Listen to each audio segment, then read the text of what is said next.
prophets, sages. Leviticus, laws to pause, find phrases. Turning them corners, no spiritual mazes. Genesis to Revelation, so divine. Flip them scripts, endless grace you'll find. Psalms singing sweet, unbroken lines.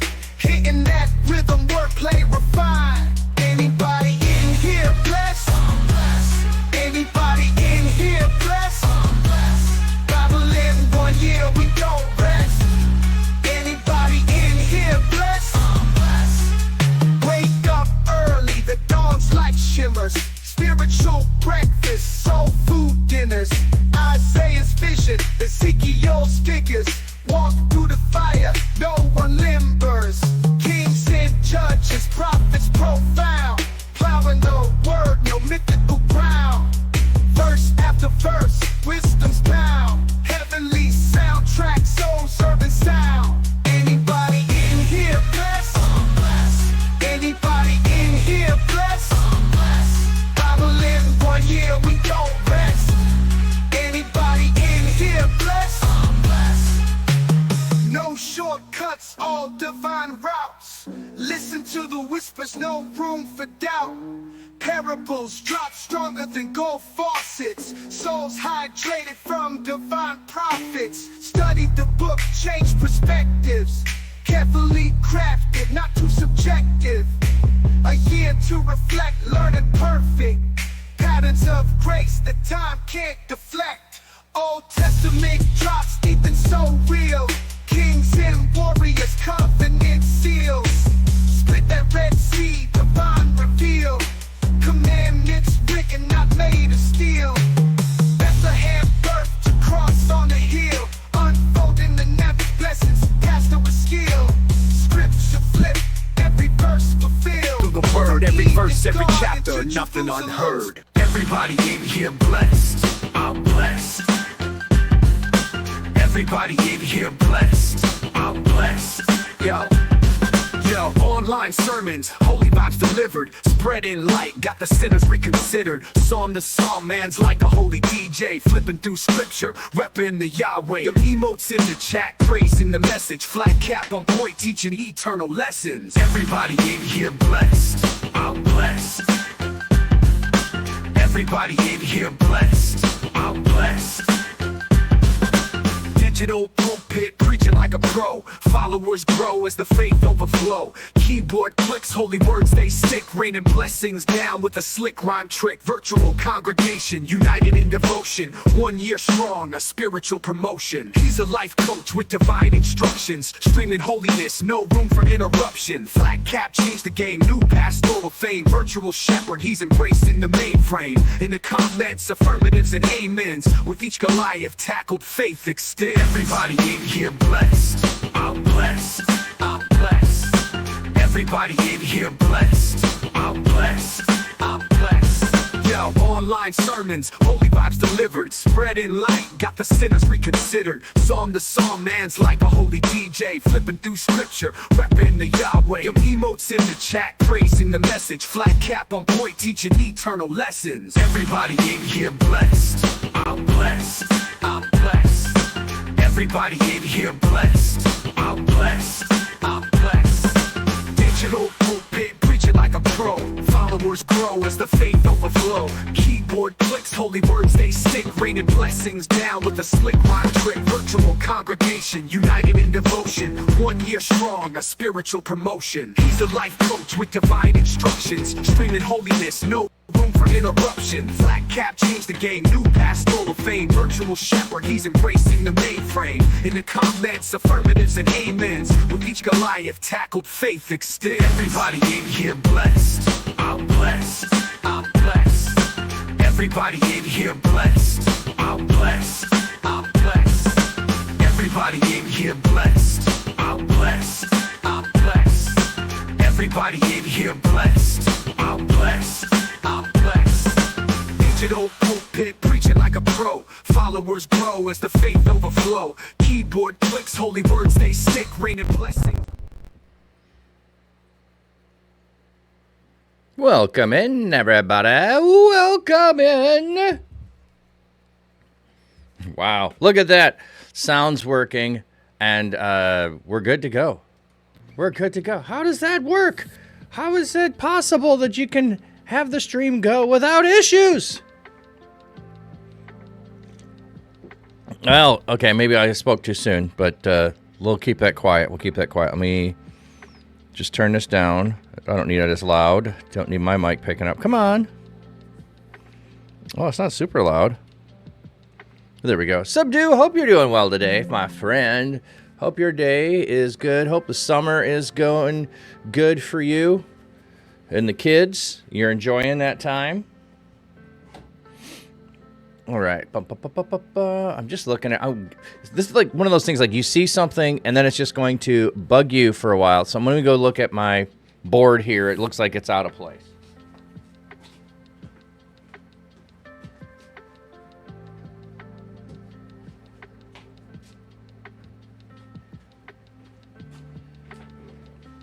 Well, the answer is no, it's not out of place. It's just showing more prominently because it was pushed back further and now it can't because that desk is there. So, anyway, all right. Getting going. It's been good having them week on, week off now. You have them this week. Oh, cool. How is that working with you working? Are they hanging at your parents while you're working? That's one of those weird things, like if you have them, but then you have to work, how do you have them for, all of that stuff? So I know you're probably figuring it out, working through all of it, working through that struggle, but hope that's all going to be a good thing for you when it all settles out. Luce's in the house. They're old enough to stay home together. Glad they have each other too. Oh, I did not realize. Okay, cool. It's one of those things where they might be old enough. You might not trust them. The one might be reliable. The other might be, Anyway, glad that's okay. I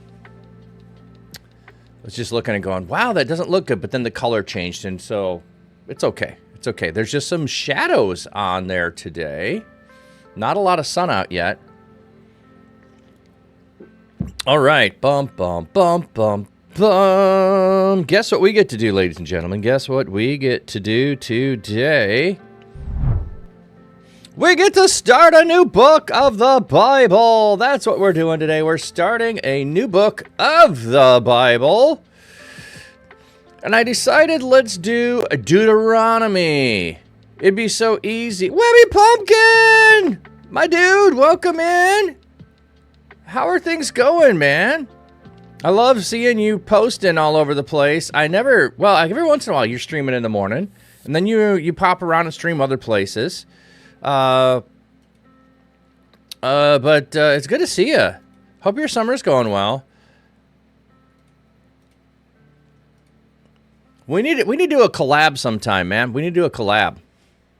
So focus isn't Luke. No, I haven't got there, Lucis. Going pretty all right. You have some computer work to do in this morning for a change, so obviously had to stop by. Yeah, well, if you can see down below, I am in desperate need of a computer upgrade, and my sound has been having problems for the last month. I've rearranged things. I've done things. I will be on stream. The next time I go on stream a few hours later, it will not work. I had last week, could not find any way to recognize my microphone. It was just like so aggravating. So I know the struggle. Zach, man, what is your real name? I don't usually give that out on stream. What's up, everyone? If you're over on the Church Digital, you'll run into me over there. That's all good, but WHBQ! Good morning. Good to have you in here. I mean, not trying to dox myself or anything, but yeah, I'm Flat Cap. And if you want to hang out with me somewhere else, then you'll probably figure it out in due course. All right, scripture is what we're looking to change. Wrong thing. Click on the right thing, please, would you? Okay, we're going to do Deuteronomy. There we go. And I'm not going to spell that all the way out. We're doing Doot. We're doing Doot. Well, it's just one of those things, like, people come in and you throw my name around, they're going to get confused at who it is. That's more of what it is. So, but yeah, if you go join the Discord, if you go join the Church Digital, yeah, I'm all over there. You'll see both, because people come in from church world see me, and people come in from the digital world see me. So, but on my stream, I just try to keep it simple. Oh, you should never get out personal information over the web. Oh, totally. Oh, so I got a breach warning, a data breach warning from one of my places that are watching it for myself. This will be kind of funny. So it said, here's what was stolen. You can look at what was stolen and who released it. By the way, one of the telephone companies that I have not had service with since 2006. So I have not had them as a telephone company since 2006, and the only reason I actually had them for a telephone company in 2006 is because in 2006 they bought another company that I was with, and then I moved. They had no coverage. They let me out of the contract. But anyway, the breach said, here's what it was. My social security number was revealed, my phone number, my address, all of this other information. So I look at what was released. They did not have my social security number. It wasn't a valid social security number from the standpoint it was missing a number. So it was not only not mine, it wasn't valid. And the phone number they had, not a phone number I ever had. So that was weird. The breach had false information, so I guess good on me. They did have my correct address, though, which is weird because I have not done business with them at this address. How do they have my correct address? But, anyway, it was kind of funny. Zachman, I don't think that's why he's trying to say RCN. I was interested in his first name. It's weird taking advice from someone without knowing something like that. Yeah, Zach, that's all right. But there are plenty of people that go around and don't have their first names out there. They go by other names, so.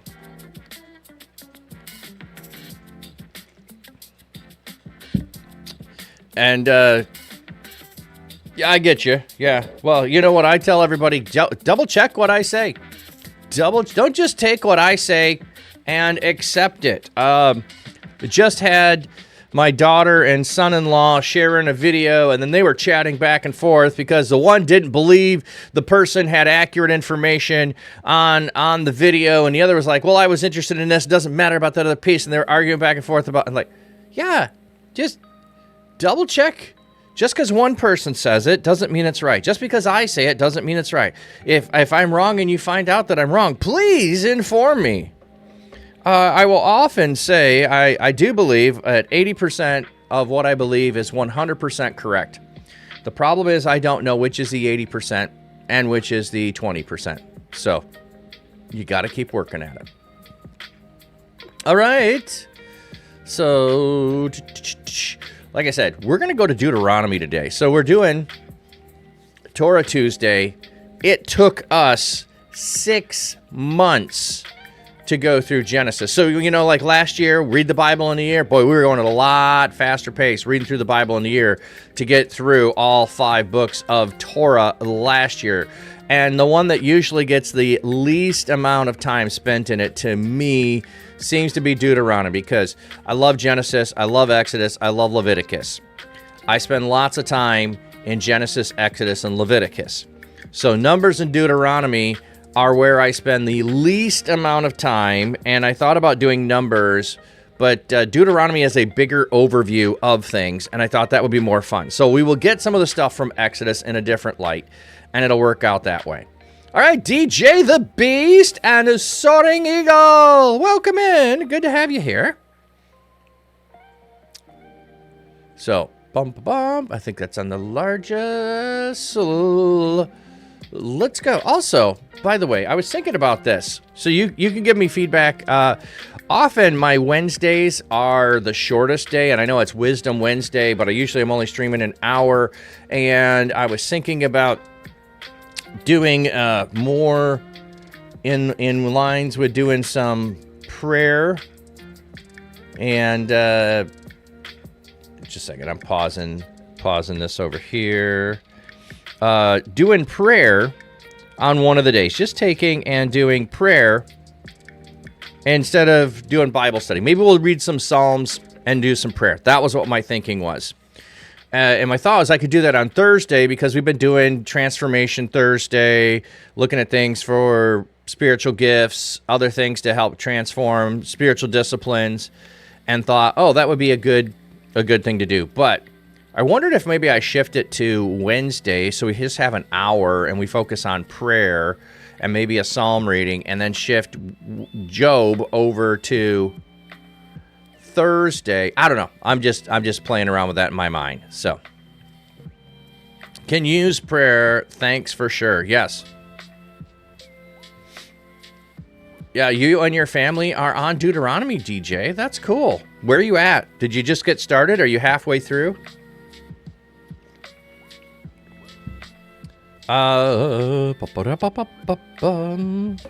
can take this out of my ear since I'm not listening to anything. That'll be fun. What is so weird on some level?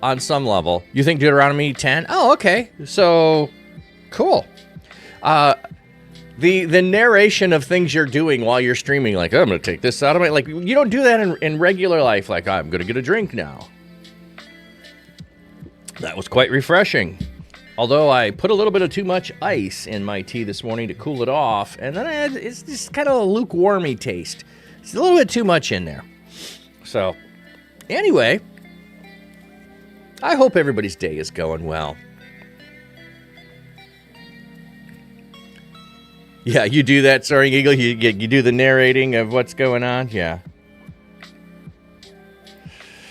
Oh, you know what? Before we get going, Blessing Boat is on Saturday. Let me just give a shout out to Blessing Boat. By the way, I don't know how these stickers are going to get given out. I had made, and look at, they're die cut. They are die cut stickers for Blessing Boat. I'm super excited about that. They had the die cuts on special, and I bought some. So if you ever are going to do stickers, boy, my brain is all of a sudden slipping on what it is. Sticker Mule, is that it? I think that's what it is where I have decided to get my stickers from. I love the quality, and they usually have something on sale. So if you have something on sale, it's usually get 50 at this price. But then if you add another 50, they still give you the discounted price for the first 50, and they add the difference of what the normal difference is when you jump to the second 50. So like you get 100 for an amazing, amazing price. You need small stickers for your ukulele. Yeah. So anyway, what I was getting at is there's a game designer conference. 50 of these are going to the game design conference I'm going to be going to, so I'm going to bring those. And 50 of these, Warrior is going to be giving out. So you might get one. Yeah, I'll be mailing those, so. Oh, we're just starting Deuteronomy. We are just starting. So we're Deuteronomy 1, DJ. We're Deuteronomy 1. We're just open it up and starting today. We finished Genesis last week. So, all right. This is what Moses said to all of Israel in the Transjordan wilderness, the arid Rift Valley opposite Suf, between Paran and Tophel, Laban, Hazeroth, and Dizahab. Okay. Come on. Place otherwise attested, and its location is unknown. Okay. I was trying to get a map. Usually they have a map. Paran is a well-known desert area between Mount Sinai and Kadesh Barnea. Tophel refers to the Et Tophel. Oh, Tiferet. 15 miles southeast of the Dead Sea. Okay. Okay, so here I wanted them to give me a map. I get no map. You're going to head out. Just please keep you in prayers. You name it. I need prayer in it. Soaring Eagle, you got it. You got it. All right. I just want to go see if I can find a map. Like, usually they have maps. Okay, now, it is ordinarily an 11-day journey from Horeb to Kadesh Barnea by the way of Mount Seir. However, it was not until the first day of the 11th month of the 40th year that Moses addressed the Israelites just as the Lord had instructed him to do. So, we're picking up Deuteronomy after the end of the 40 years in the desert. That's where we're picking it up.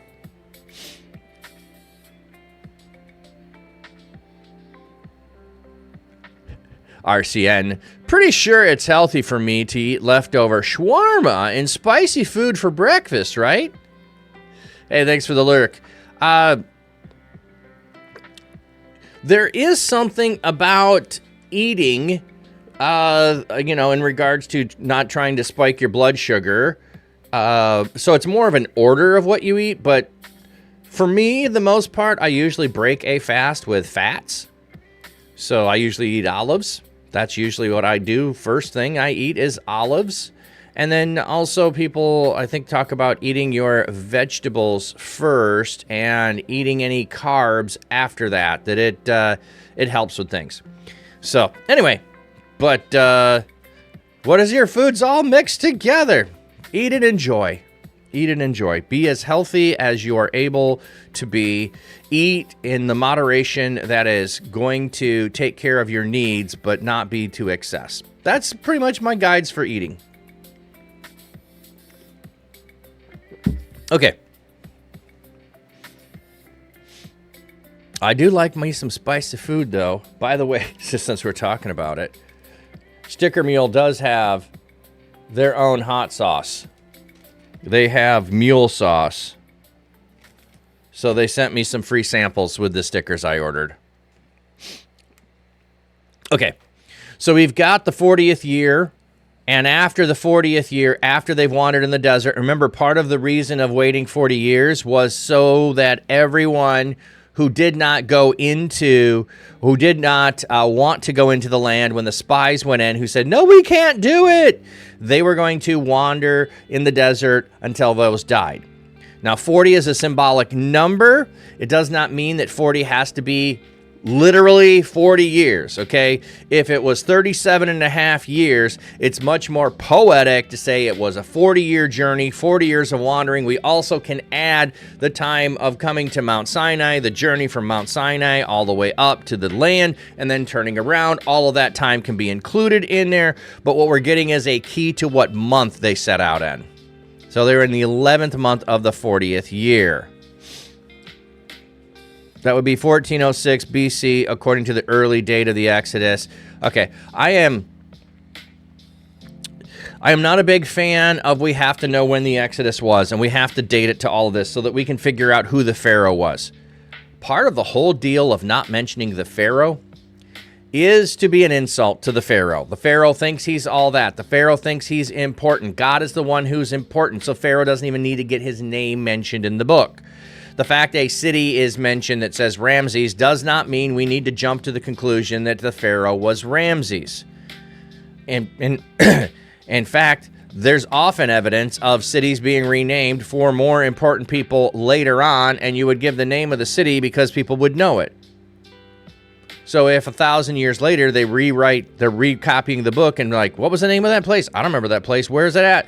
Oh, that's Ramses. Oh, we'll just change the name so that, I mean, like, how many people nowadays are going to be talking about New Amsterdam? Even if I wanted to talk about something that happened 300 years ago in New Amsterdam, and I talked about it, very few people would know where New Amsterdam is. So I'm going to tell you it happened in New York so that you'll know. So it could be one of those kinds of things. Spartan of Gaming, good morning, my friend. How are you this fine day, friend?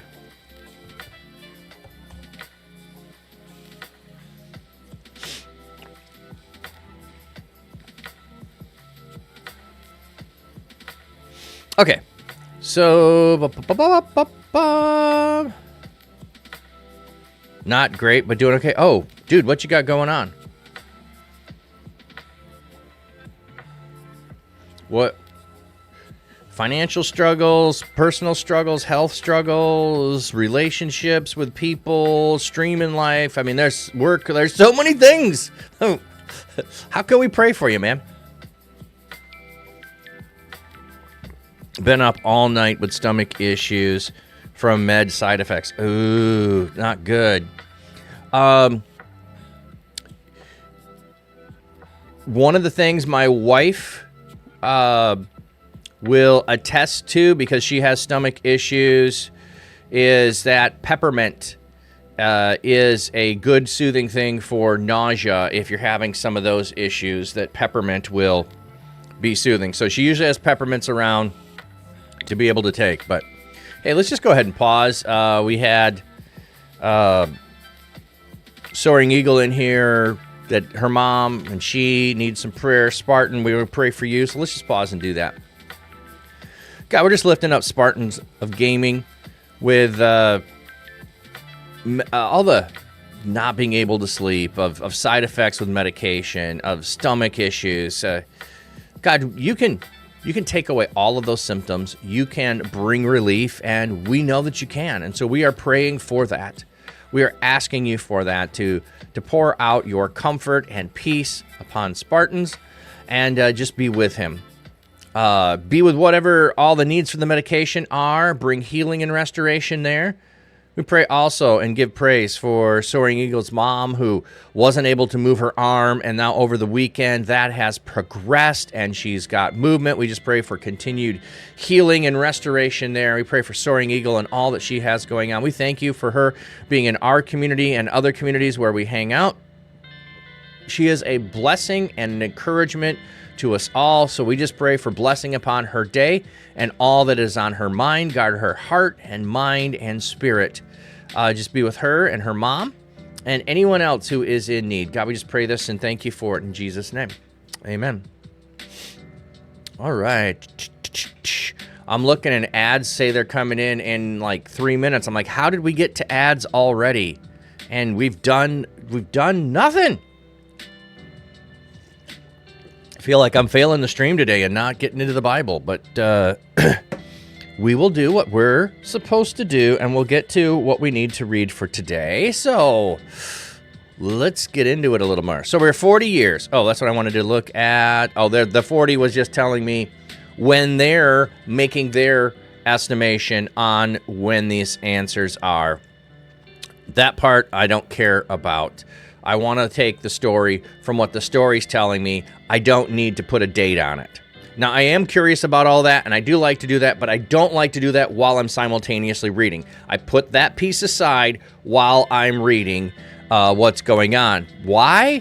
Because the Bible does not tell me that. Later on, it will tell me in correlation to kings that are happening around, but here it's not. So, okay, so Moses addressed the Israelites just as God told him to do. This took place after the defeat of King Sihon of the Amorites, whose capital was in Heshbon, and King Og of Bashan, whose capital was in Ashtaroth, specifically in Edrei. So it was in the Transjordan in Moab that Moses began to deliver these words. Okay.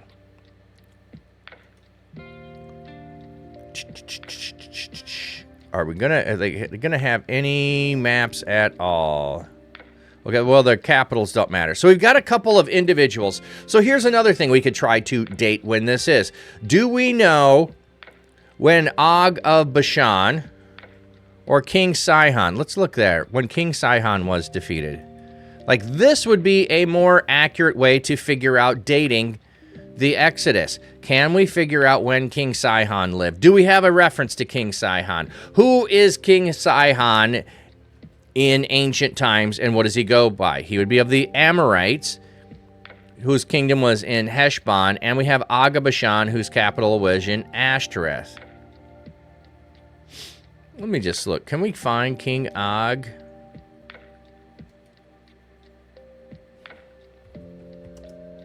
I don't imagine there are many King Ogs.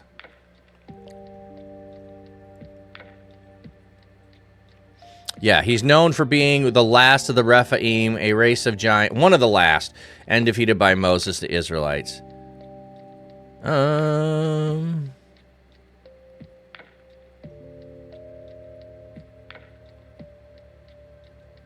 more inclined to go with Wikipedia because it might be more open to interpretation than just saying, oh, the Bible says, which I'm fine with, but what I want to find is, are there other references outside of it? So we got Numbers in Deuteronomy.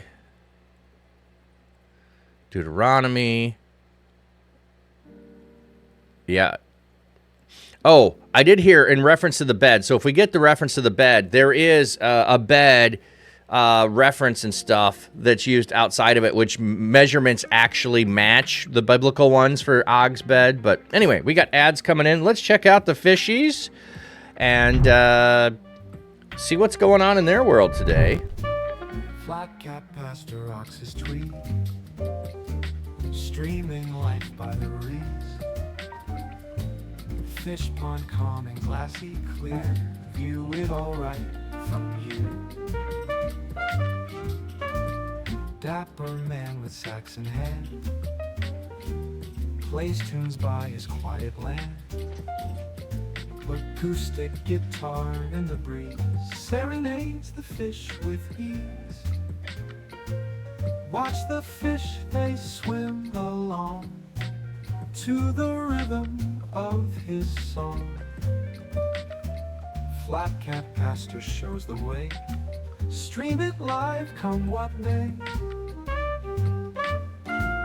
With his cam he shows it all, little fish both big and small. Life in ponds so serene. Just backing the cam up so you can see Wywis. See the ripples, watch the flow, hear the music, gentle glow. Flat cap's charm and calming tone makes the fish feel right at home. Watch the fish, they swim along to the rhythm of his song. Flat cat pastor shows the way, stream it live come what may.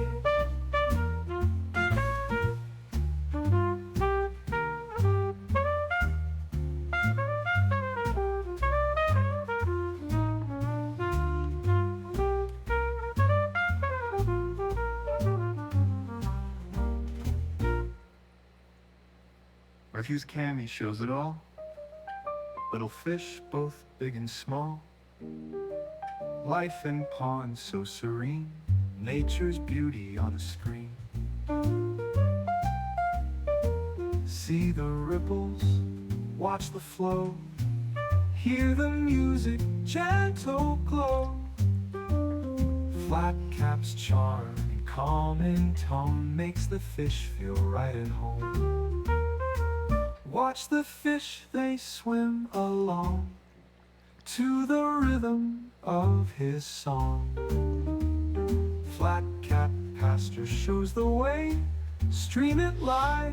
All right, you guys should be coming back here shortly. So let's get back to it.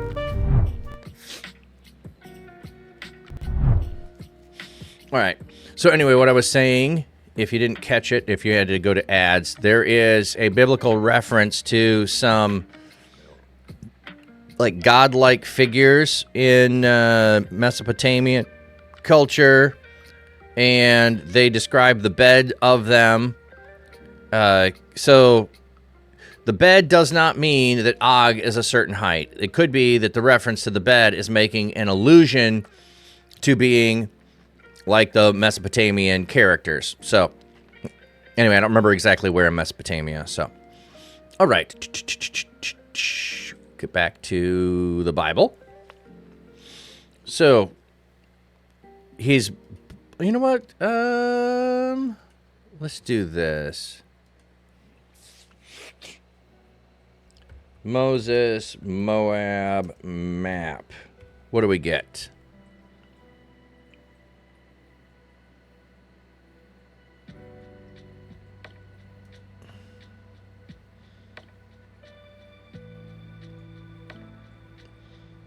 That's not a bad one. Oh, let me do this. I just want images. There we go.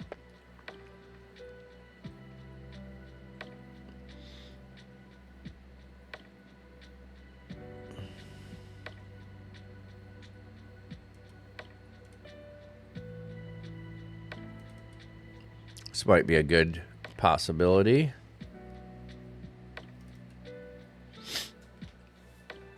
Nope, that's too late. That's not what I want. That doesn't have Moses. They just went Kingdom of Moab. I want Moses in here. They're pulling that in.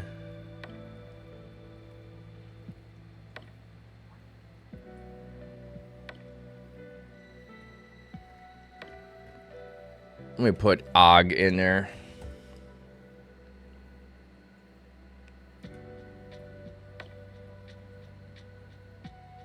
Oh, there we go. That's a map like I want. Just a simple.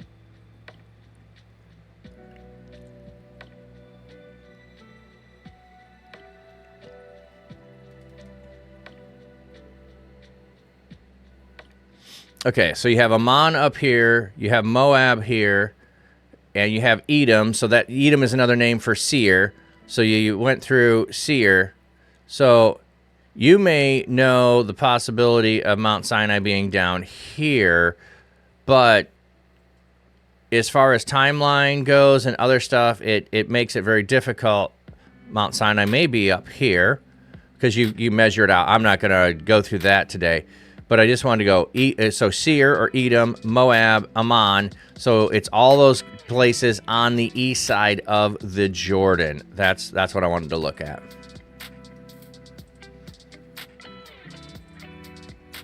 So there's the possibility. Oh, this one's not actually bad. Here's the possible northern route that they could have taken. There is a central route they could have taken. And there is a southern route, which has been traditionally what has been taken. But the southern route does not actually lend itself well to matching with distances of how far a day's travel is from places. So there's that.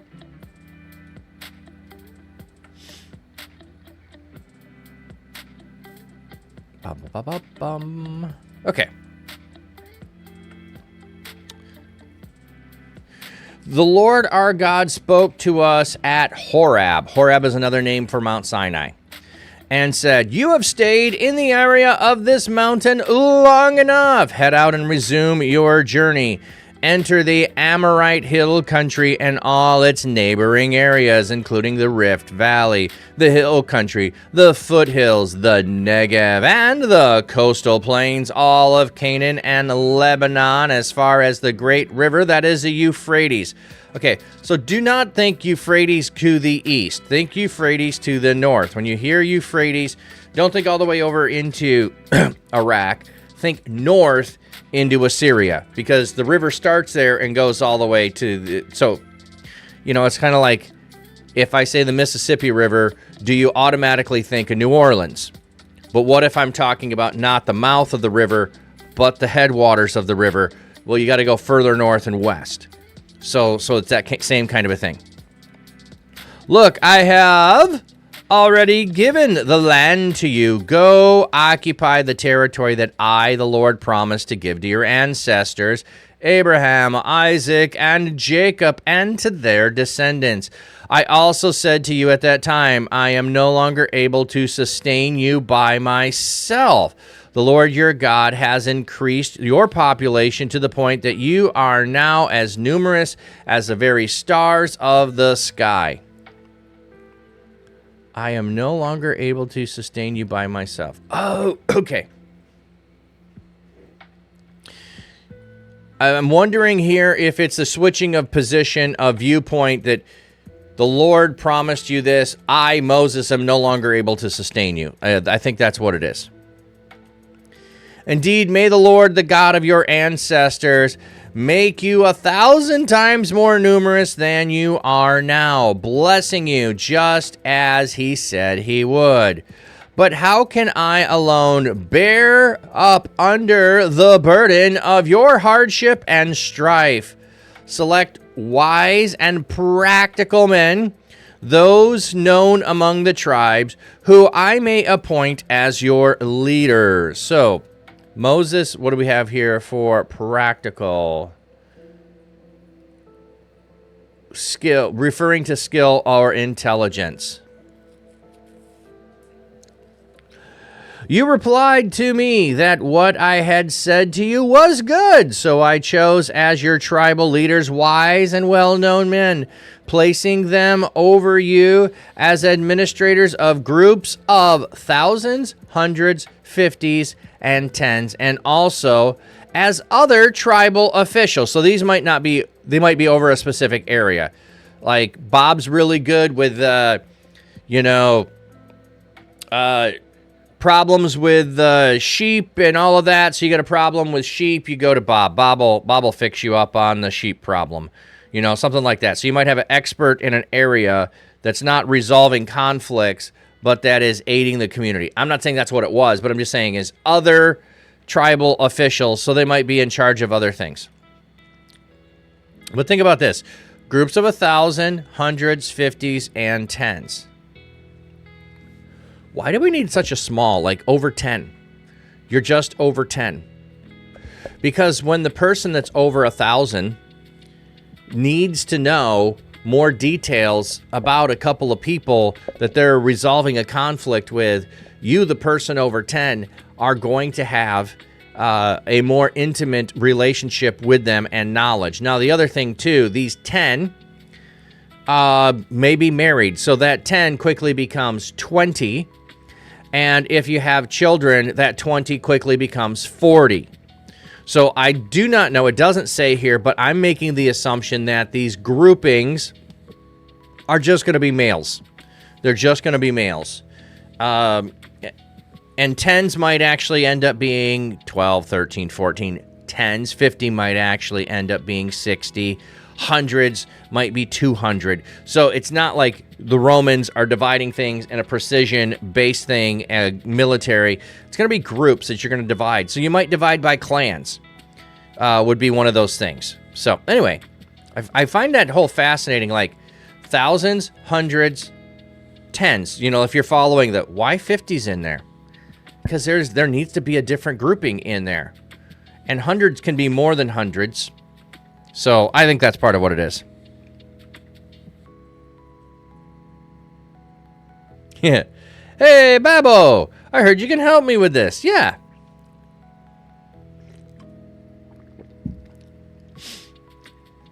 I furthermore admonish your judges at that time that they should pay attention to issues among your fellow citizens and judge fairly. Okay, I really wish we had a better word to use than judges, because judges seems like it's only referring to issues of legal matters, and it's not that. Like, we have civil cases that also, need to be decided. We have disputes among things, contract law. Like, part of the role of a judge is not just to pass judgment, but to make restoration in the community. They are to set things right. We don't have an English term for a person whose role is to set things right. We might use a moderator or a mediator, but a mediator is just trying to find a middle ground and nobody's happy with it. So that's not setting things right necessarily. Okay. But there's an important part of these people's role is to pay attention to the community and their fellow citizens and to not be partial to anyone else.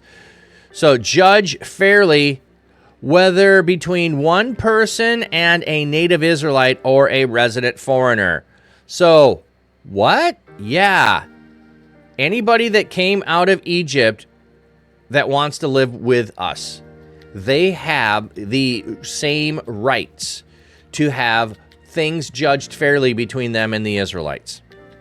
It's not us only. We need to treat foreigners fairly. Now, there's some exceptions to what foreigners are included in, and there's some exceptions to a little bit of less treatment to the foreigners as far as you can charge interest from foreigners. You can't from Israelites. You can enslave permanently foreigners. You can't permanently enslave Israelites. So there are some distinctions in class there, but the treatment is going to be not based on that in most circumstances, and certainly not when there is problems going on.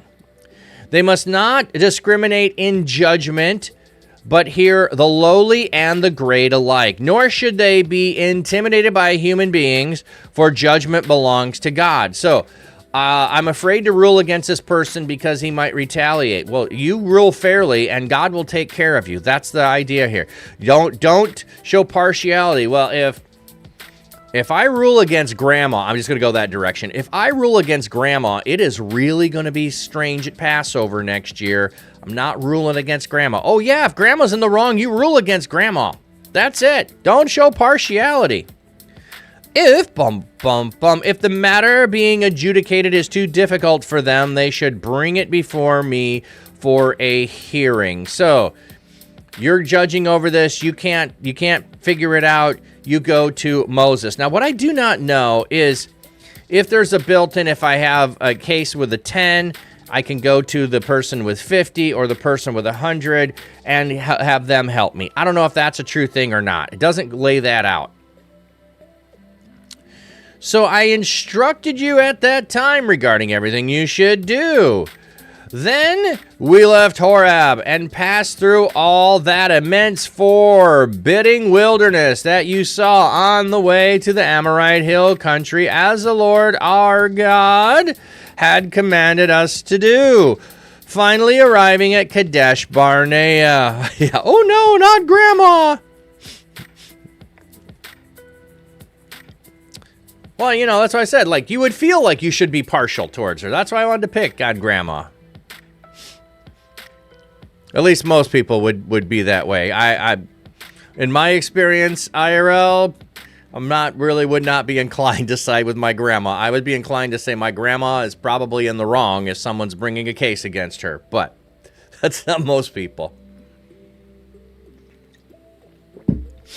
Then I said to you, you have come to the Amorite hill country, which the Lord our God is about to give us.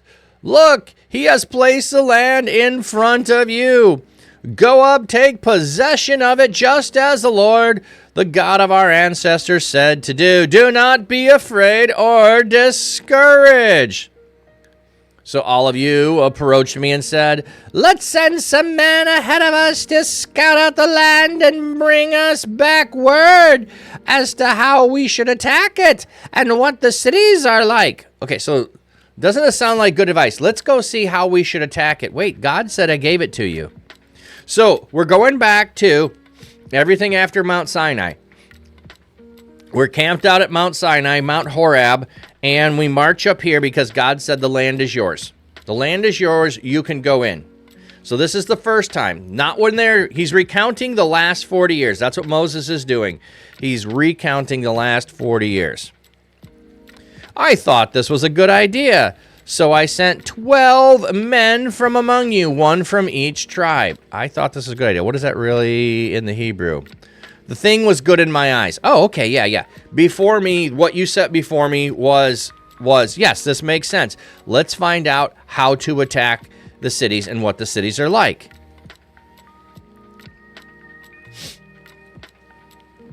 Couldn't you have also just inquired of God, Moses? I mean, hey, God, just tell us what it's like. We don't need to send spies. You tell us.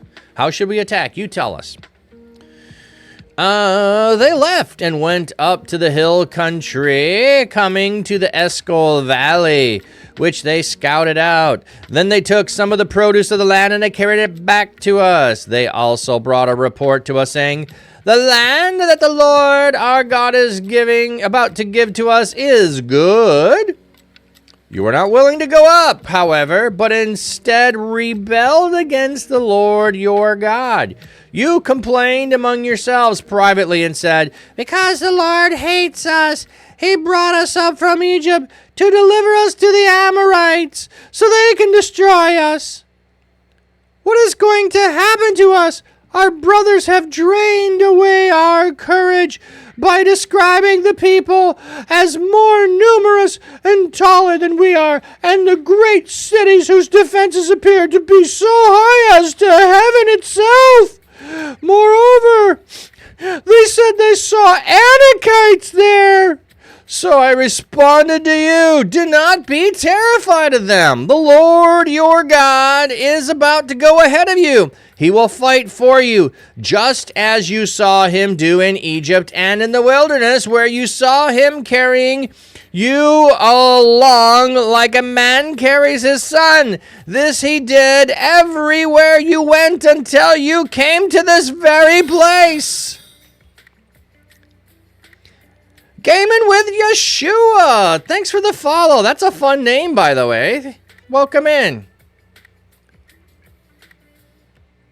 Well, God kind of doesn't want to do all the work for us. Well, he said he gave them the land and he would deliver them.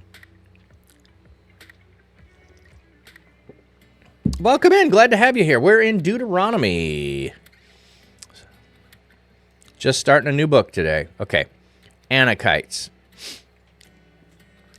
The sons of Anakim. Anakites were giant people, descendant from a certain Enoch, whose own father, Arba, founded the city of Kiriath Arba.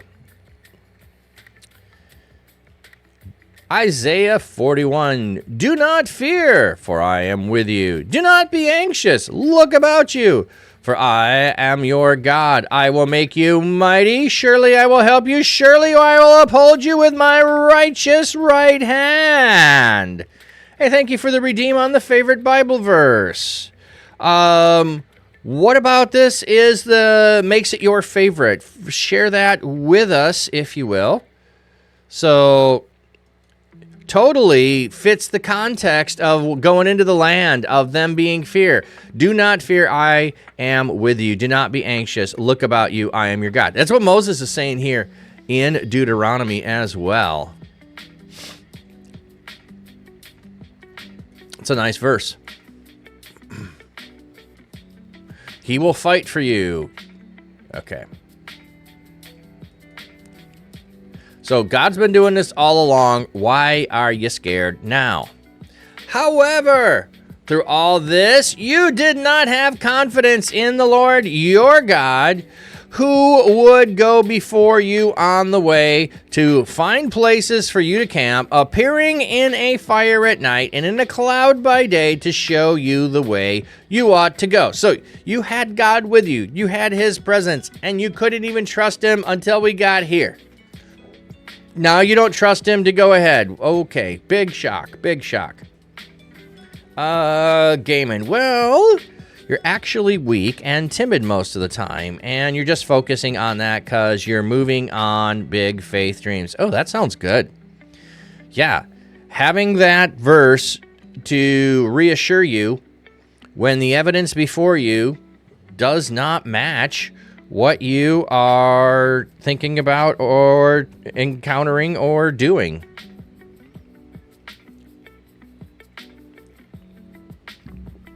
Totally get that. Okay. When the Lord heard you, he became angry and made this vow. Not a single person of this evil generation will see the good land that I promised to give to your ancestors. The exception is Caleb, son of Jephunneh. he will see it, and I will give him and his descendants the territory on which he has walked, because he has wholeheartedly followed me. As for me, the Lord was angry with me on your account. Okay. Anything there? The pronoun me. Okay, so just telling us third person plural. So Caleb is the exception. Now, we also know Joshua. We'll get that exception in just a second. As for me, the Lord was also angry with me on your account. He said, you also will not be able to go there. However, Joshua, son of Nun, your assistant, will go. Encourage him, because he will enable Israel to inherit the land.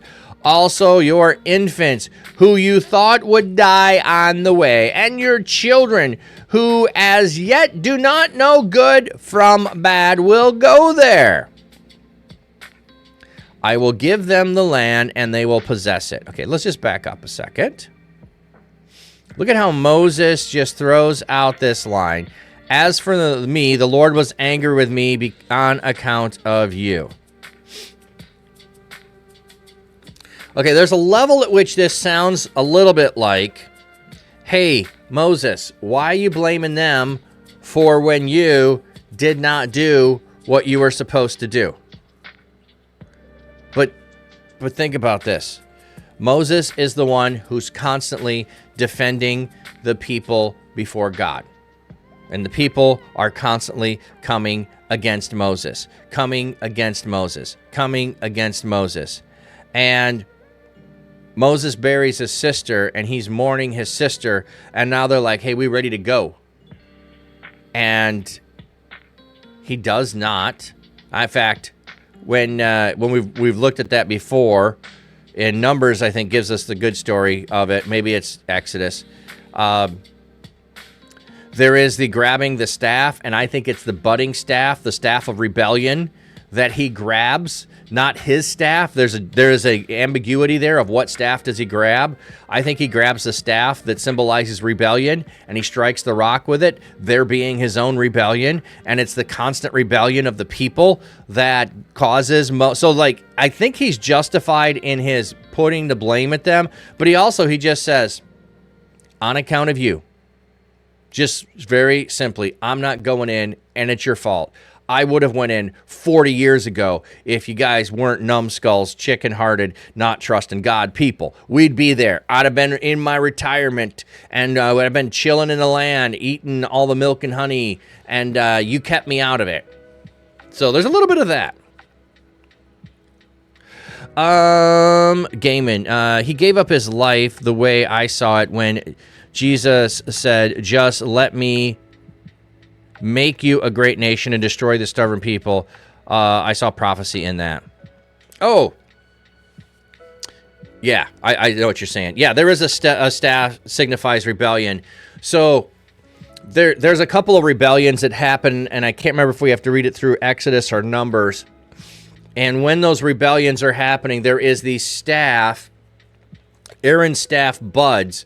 And that's because the people were rebelling, because God had chosen Aaron already. He had chosen the descendants of Aaron to be the priest. And other people are like, why can't we be priests? We should be priests. Why does Aaron get to do it? So there's a rebellion against, and there's constant rebellions against. But that staff becomes a symbol of rebellion.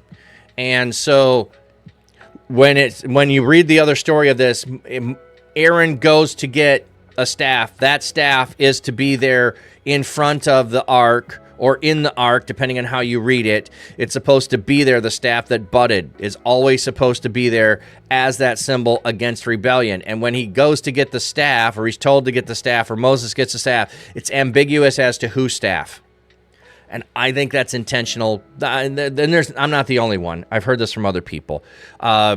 That he's grabbing that staff that was Aaron's that budded, not Moses' staff, but Aaron's staff. So then it would symbolize rebellion if that's what happened. And what does he actually do? He rebels against God in that time. So,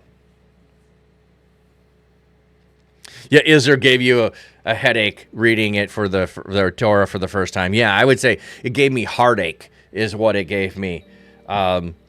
Yeah.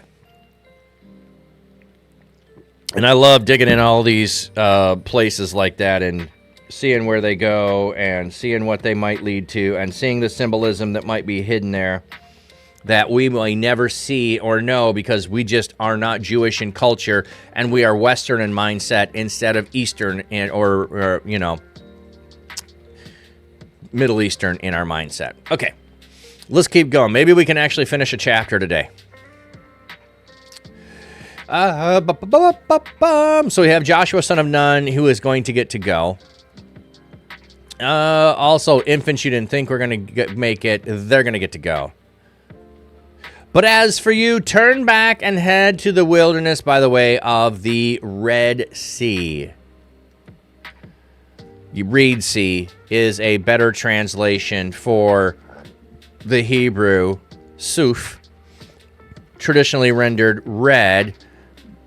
The name red is based on the Septuagint, which referred to the Red Sea. Nevertheless, because of the body of water in question is known in modern times as the Red Sea, the term was used in translation. The part of the Red Sea in view here is not the one crossed in the Exodus, but the eastern arm, now known as the Gulf of Eliat or the Gulf of Aqaba. Oh, that's an interesting thought. Which part where? Yeah.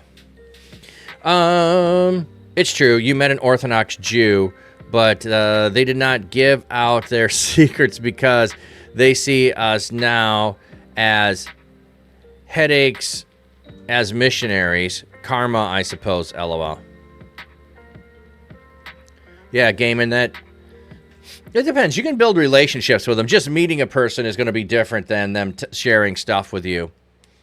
But Altus Rebbe in here, he was here yesterday. He pops in. He has a lot of knowledge of Jewish custom and practice that he and study of the Mishnah and the Talmud and those things, which are Jewish writings, which would be like commentaries on the Old Testament. So.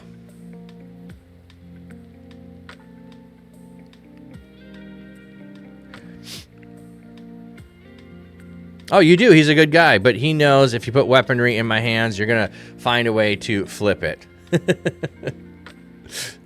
Okay, so which sea is it?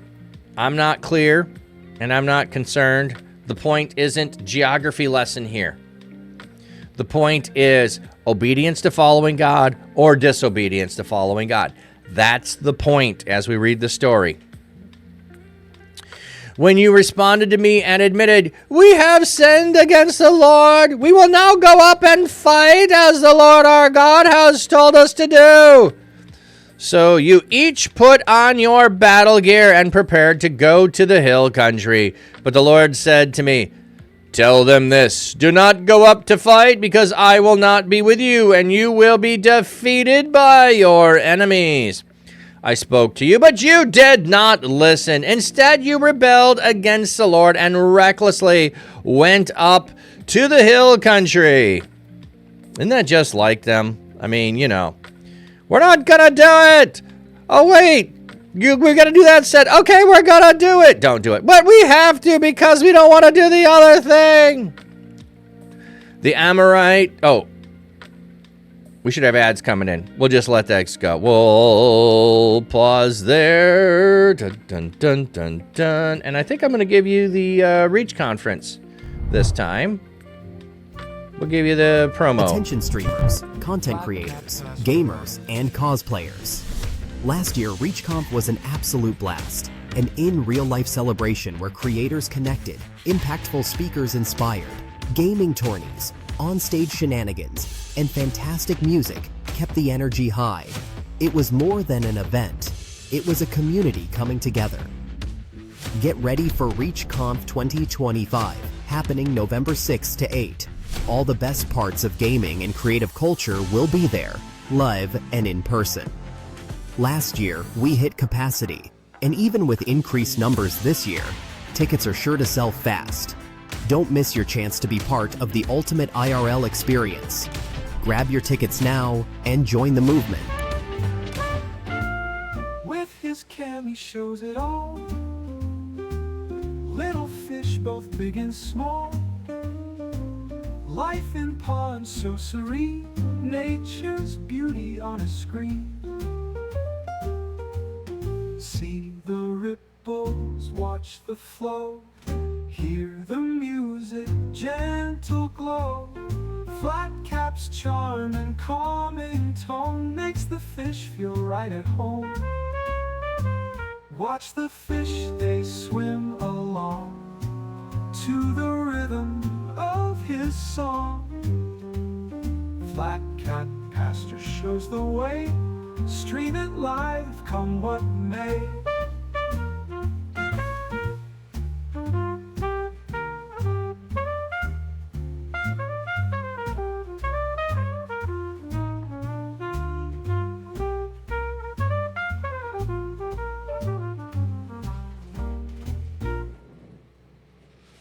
Refue's cam, he shows it all.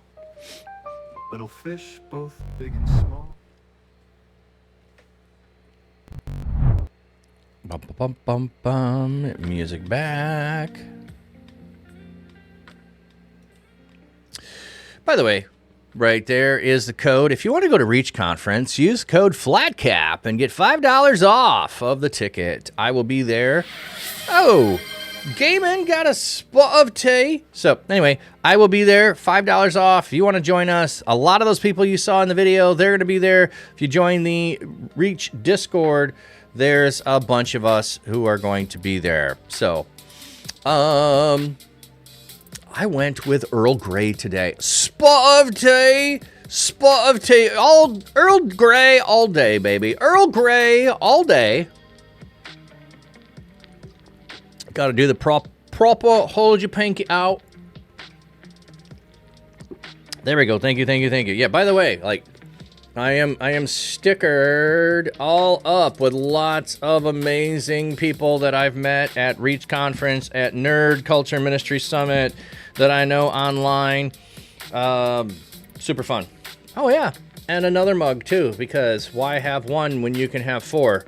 The other two are water bottles that are getting stickered. So, there we go. Oh, it's in Orlando. It's in Orlando. So, that's where it'll be. So, yeah, if you want more info, you can check that out. Hey, Chillwell.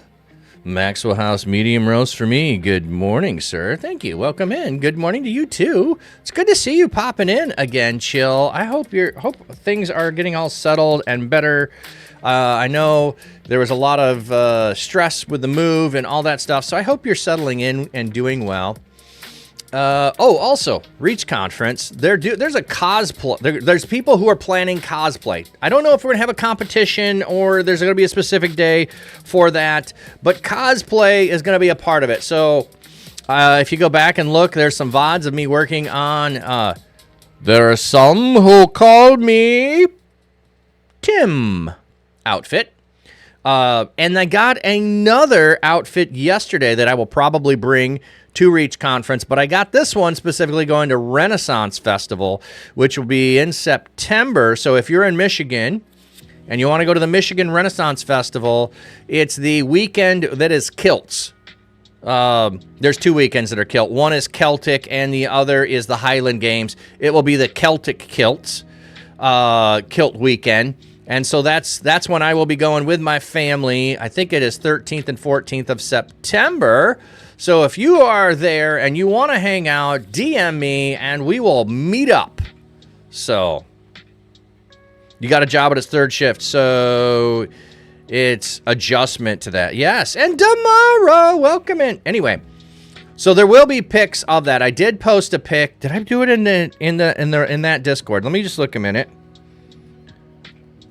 And if you're new here, by the way, this is called a rabbit trail that we're just going on that has nothing to do with the text, and we'll come right back to where we were at.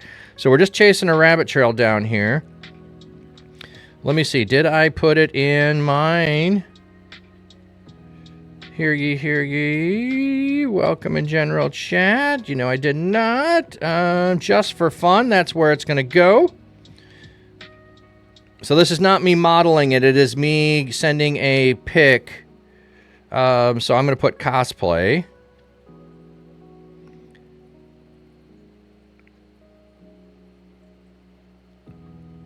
There we go. So there's a pic in the Discord if you want to go and check it out. You can see the kilt that I just got. So, well, you plan to go this year, so maybe you will set to go when you go, and we can meet up there. You haven't been to the Michigan Renaissance Festival in a long time. I haven't either. I went in college. That's how long ago it was. I went in college. Now, I'm trying to get my friends from by Lake St. Clair to join me there because they went to the OG when I went to the OG Renaissance Festival. Before cosplay was a thing going to Renaissance Festival, there were only people that were theater people that showed up dressed up. Nobody else was doing it. Now it's a whole big thing. And they have special weekends for different stuff. Anyway, I also invited Wordy Girl, so maybe Wordy Girl will be there. In the 80s and 90s, you went every weekend, every year. Oh, wow. Yeah, see, I went back in the early 90s. So that was a long time ago. Okay.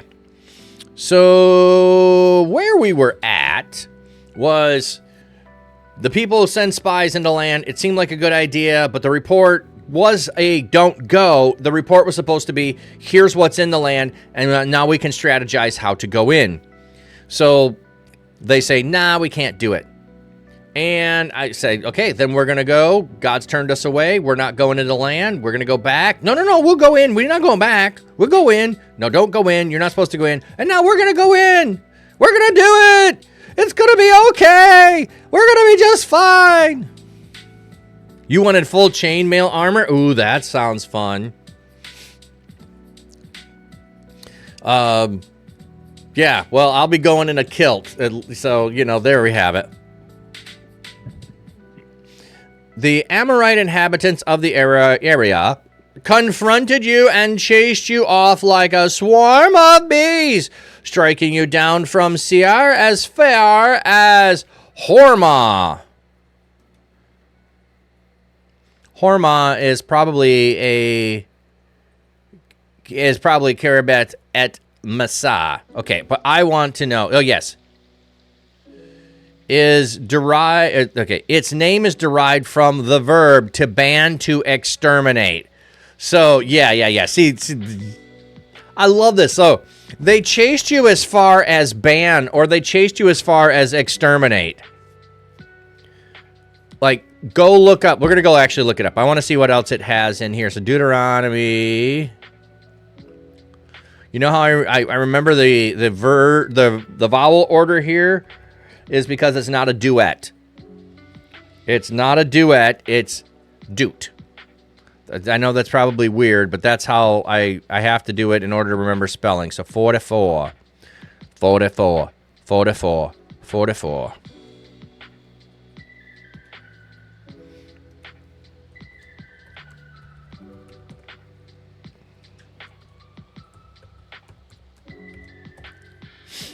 Okay.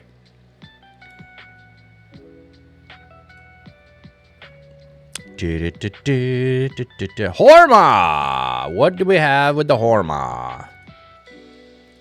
Or it might be Hormah. Hormah. Strong's H, 2767. Hormah. Okay, they're going with devotion. It's used 9 times. But it's from the root word haram. Strong's H, 2763. Haram. Yeah. Haram. To ban, devote, destroy utterly, completely destroy, dedicated to destruction, exterminate. Oh, okay. Dedicated to destruction, Oh, wow, that's fascinating. Okay. So for instance, in some of the sacrificial system, like you are supposed to give the firstborn of the flock of your field, but you can't sacrifice donkeys. So donkeys do not count. You can either redeem the donkey by sacrificing something else, and then you get to keep the donkey alive, or you break the donkey's neck. And the word there of this is devoted to destruction. It is devoted to. There is no use for it. There is nothing that you are going to value from it. You are giving it over to God by putting it into only a place where God can see and touch and have it. So that is so the devoted to destruction. So this would make sense on some level that all of those other possibilities, not just the devoted to, but the destruction part, the banning, the exterminating, could come over from the verb into the noun and have some of that nuance, even if it's not used all the time. But that is how Deuteronomy, how Moses is using this.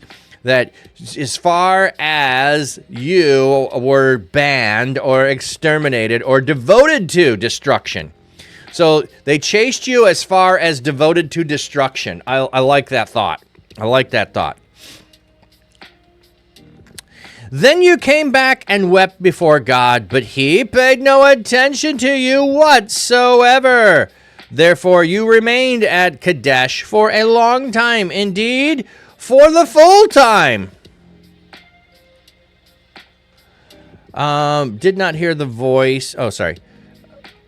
Like the days which you live. This reference to the rest of the 40-year period in the desert.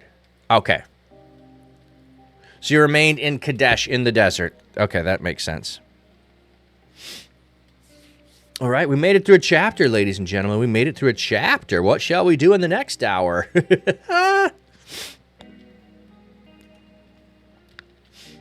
Then we turned and set out toward the wilderness on the way to the Red Sea, just as the Lord told me to do, detouring around Mount Seir for a long time. At this point, the Lord said to me, "You have circled around this mountain long enough. Now turn north and instruct these people as follows. You are about to cross the border of your relatives, the descendants of Esau, who inhabit Seir. They will be afraid of you, so watch yourselves carefully. Do not be hostile toward them, because I am not giving you any of their land. Not even a footprint, for I have given Mount Seir as an inheritance for Esau." So, you've wandered around the mountain for a while. You're wandering in the desert.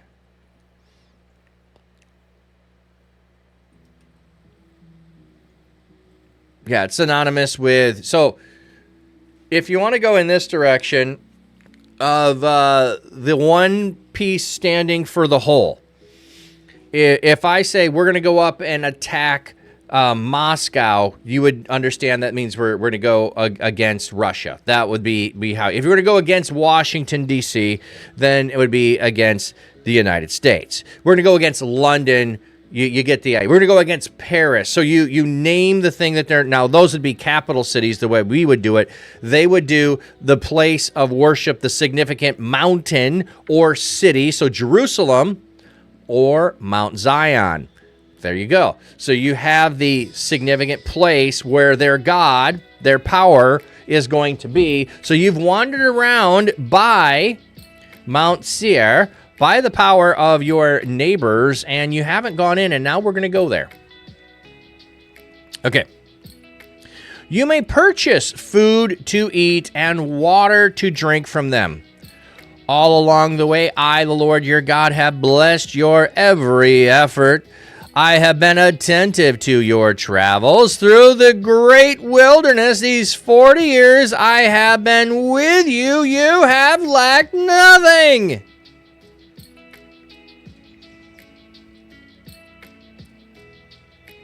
The Lord your God has, this has been replaced in the translation by the first pronoun in keeping with the English style. I would rather have it repeat the Lord your God has. Otherwise, there's a piece at which it almost sounds like Moses has been with them, and he has. So we turned away from our relatives, the descendants of Esau, the inhabitants of Seir, turning from the route of the Rift Valley, which comes up from Elat and Ezion, Geber, and traveling the way of the wilderness of Moab. Then the Lord said to me, do not harass Moab and provoke them to war, for I will not give you any of their lands as your territory. This is because I have given Ar to the descendants of Lot as their possession. Ar means mountain. Ar was a Moabite city on the Arnon River. It might be spelled differently. It's probably spelled differently.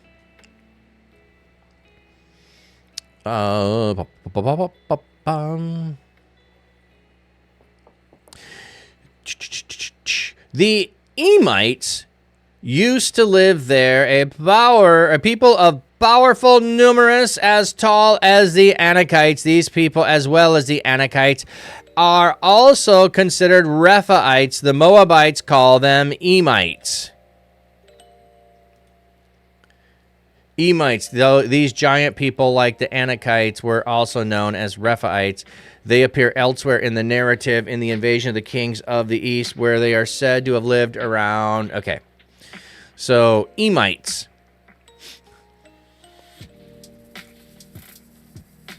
Like Emites sound like you got, bugs in your computer. You got some Emites. All right, let's go look at that. So verse 10.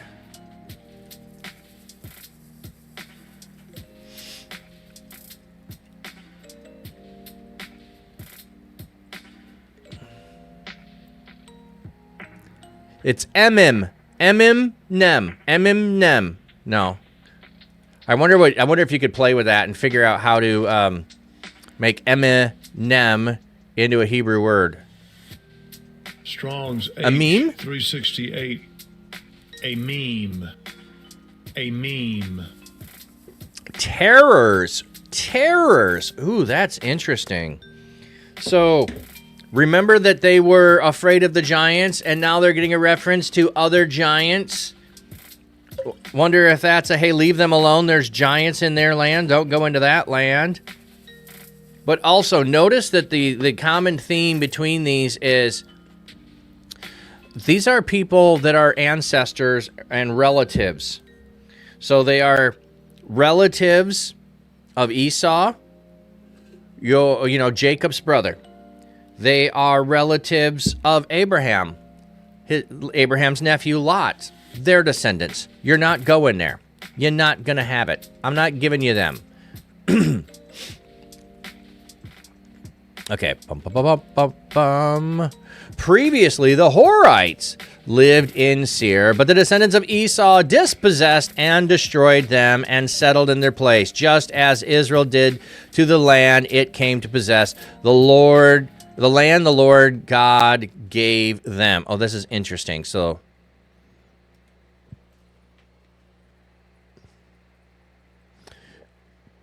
yeah, 1901 regarded 10 to 12 as a parenthetical in the narrative.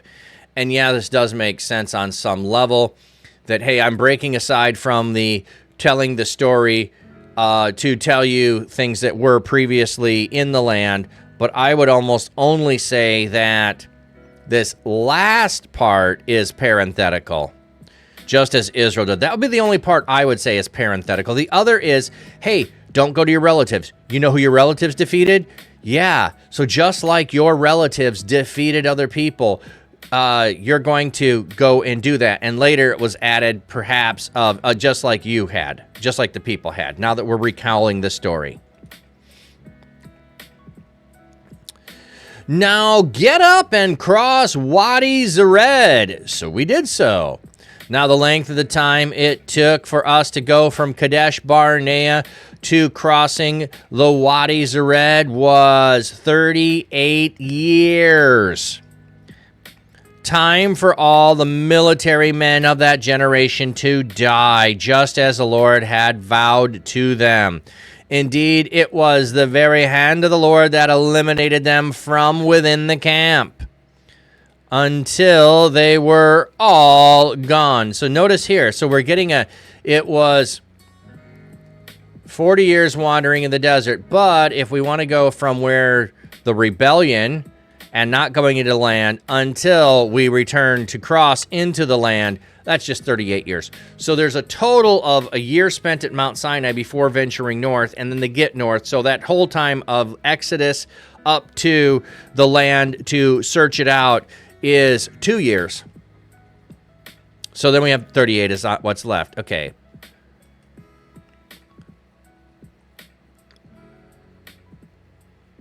Bum, bum, bum, bum, bum, bum.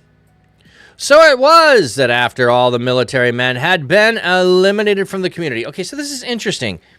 It just says the military men. It just says the military men. I wonder, what do we have here in the text? Because I'm not used to it saying the military men. And maybe it's just making a translation here because they were supposed to go to battle. But it would have been all the men of a certain age and older. All the people would have been. So let's go 14 and figure out what that is.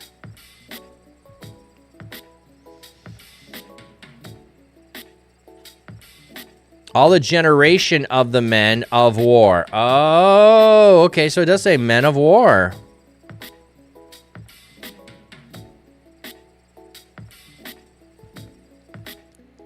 Milhama. Wouldn't that be a good name for a band? Milhama.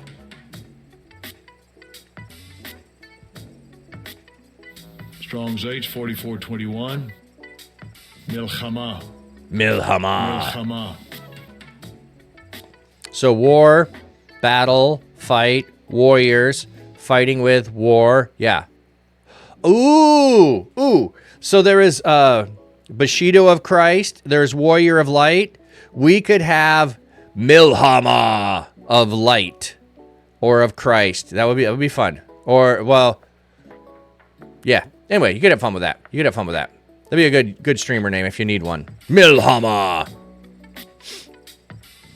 Indeed, it was the very hand of the Lord that eliminated them from within the camp until they were all gone. So it was not battle that caused them. It was the death that took place from just, you died. So it was that after all the military men had been eliminated from the community, the Lord said to me, today you are going to cross the border of Moab, that is of Ar. But when you come close to the Ammonites, do not harass or provoke them, because I am not giving you any of the Ammonites' land as your possession. I have already given it to Lot's descendants as their possession. So Ammonites are the other tribe of Lot, because Lot has two daughters, so he has two sons. So there's Moab and Ammon. So the Ammonites and the Moabites you don't get. And you don't get Seir, which is the descendants of Esau. So the relatives, you don't get to take their stuff. I got other plans for you. That also is considered to be a land of the Rephaites. The Rephaites lived there originally. The Ammonites called them Zamzumites. They are the people as powerful, numerous, and tall as the Anakites. But the Lord destroyed the Rephites in advance of the Ammonites, so they dispossessed them and settled down in their place. This is exactly what he did for the descendants of Esau who lived in Seir, when he destroyed the Horites before them so that they could dispossess them and settle in the area to this very day. As for the Avites, who lived in the settlement as far as Gaza, Kapharites, who came from Crete, destroy them and settle down in their place. So in these other places there were giants. Your relatives took care of them. You go into the land. You're going to destroy the giants that are there.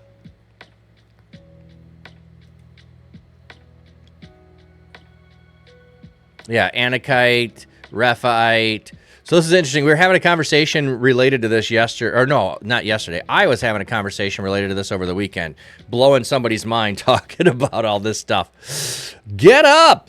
Make your way across Wadi Arnon. Look, I have already delivered over to you Sihon, the Amorite. So not Ammonite, Amorite. We got to keep those square. King of Heshbon and his land. Go ahead, take it, engage him in war. This very day I will begin to fill all the people of the earth with dread and to terrify them when they hear about you. They will shiver and shake in anticipation of your approach. So why are we going to go to Sihon of the Amorites? Because he's a big bad man. And if you want people to be afraid of you, you go and you take out somebody who's bigger and stronger, and that's going to cause other people to go, yeah, I don't want to mess with you. All right. We got, we'll keep going. We got ads in a little bit. Can't believe time goes so fast. Then I sent messengers from the Kedemoth wilderness to the king Sihon of Heshbon with an offer of peace. Let us pass through your land. We will keep strictly to the roadway. We will not turn aside to the right or left. Sell us food for cash so that we can eat and sell water to drink. Just allow us to go through on foot, just as the descendants of Esau who live in Seir and the Moabites who live in Ar did for us, until we cross the Jordan to the land that our God is giving us. Okay. He's saying that they allowed us to go through, but they didn't. So what do we do with this? Like, it seems like it's in direct contrast to what we read previously. All right, we got ads coming in. Let's check out the fish. Content creators, gamers, and cosplayers. Last year, ReachConf was Sorry, an let me absolute cancel blast, that. and We in watched real- it already. Streaming life by the reefs. Fish pond calm and glassy clear. View it all right from here. Dapper man with sax in hand. Plays tunes. It is. I was just wondering, what's making that reflection on there? You see my hand moving in the tank? Serenades the fish with ease. Watch the fish, they swim along to the rhythm of his song. Flat Cat Pastor shows the way. Stream it live, come what may. With his cam, he shows it all. There we go. I shrunk it. It's gone. Reflection is out of there. Although we do have a little bit of the light at the top. Life in pond so serene, nature's beauty on a screen. See the ripples, watch the flow, hear the music, gentle glow. Flat cap's charm and calming tone makes the fish feel right at home. Watch the fish, they swim along to the rhythm of his song. Flat Cat Pastor shows the way. Stream it live, come what may.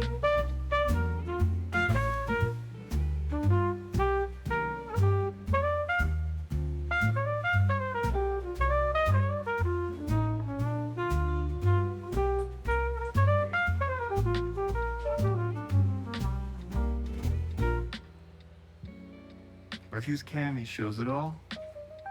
Little fish, both big and small. Life in pond so serene, nature's beauty on a screen. See the ripples, watch the flow, hear the music, gentle glow. Flat cap's charm calming tone makes the fish feel right at home. Watch the fish, they swim along to the rhythm of his song. I think I need to get maybe a nicer background on the guppies there. I just moved the guppies around. Guppies are back here. And I need a little bit more light in there. I think I might have to look at Prime Days, see if I can find a longer LED light. I've just got a tiny light that is on there. I think I need a bigger one. But do I have? I don't have. I can leave that on blue, perhaps. Anyway. Okay. Bum, bum, bum, bum, bum. Yes, now ads. Okay. And freedom from ads. Freedom from ads. I mean, I'm debating on the turbo thing. People seem to like turbo. So maybe. Okay. So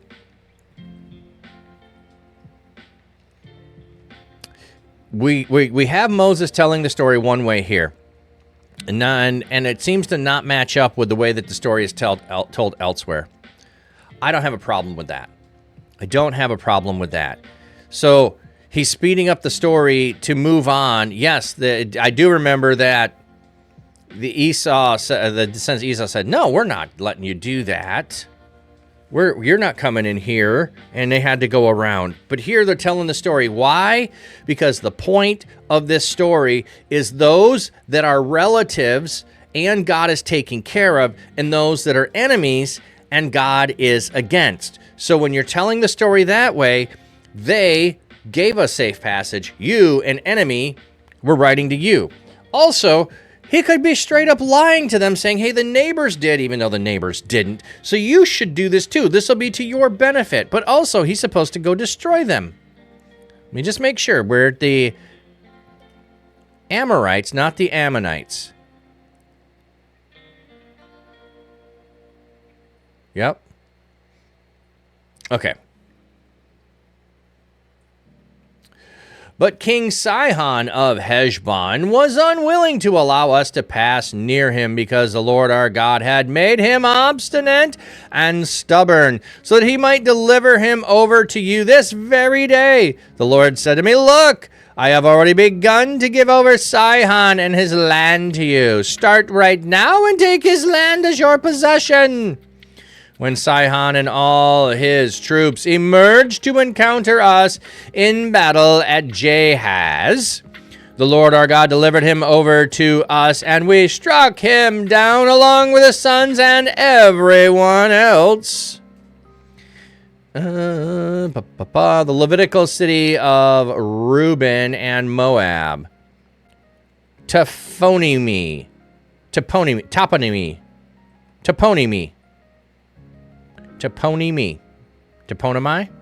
Maybe that's that. And all his people. Okay. Right here, the and everyone else, this is total victory language. It does not mean, and we don't have to make the assumption, that they killed every single woman, man, woman, and child here. Every infant. It doesn't mean that they had to have done that. There was no order given here to do that. Also, like I said, it's like when you describe the victory, you do to describe it in terms of totality. So we only need to be concerned if there is a command for this something to happen, that then they do it. Otherwise, we should make the assumption, I think, that this is just describing total victory. At that time, we seized all his cities and put every one of them under divine judgment. That word. Divine judgment refers to the God's destination of certain places, peoples, and things as objects of his special wrath and judgment, because in his omniscience he knows them to be impure and hopelessly unrepentant. Under the ban. Nachharem. So harem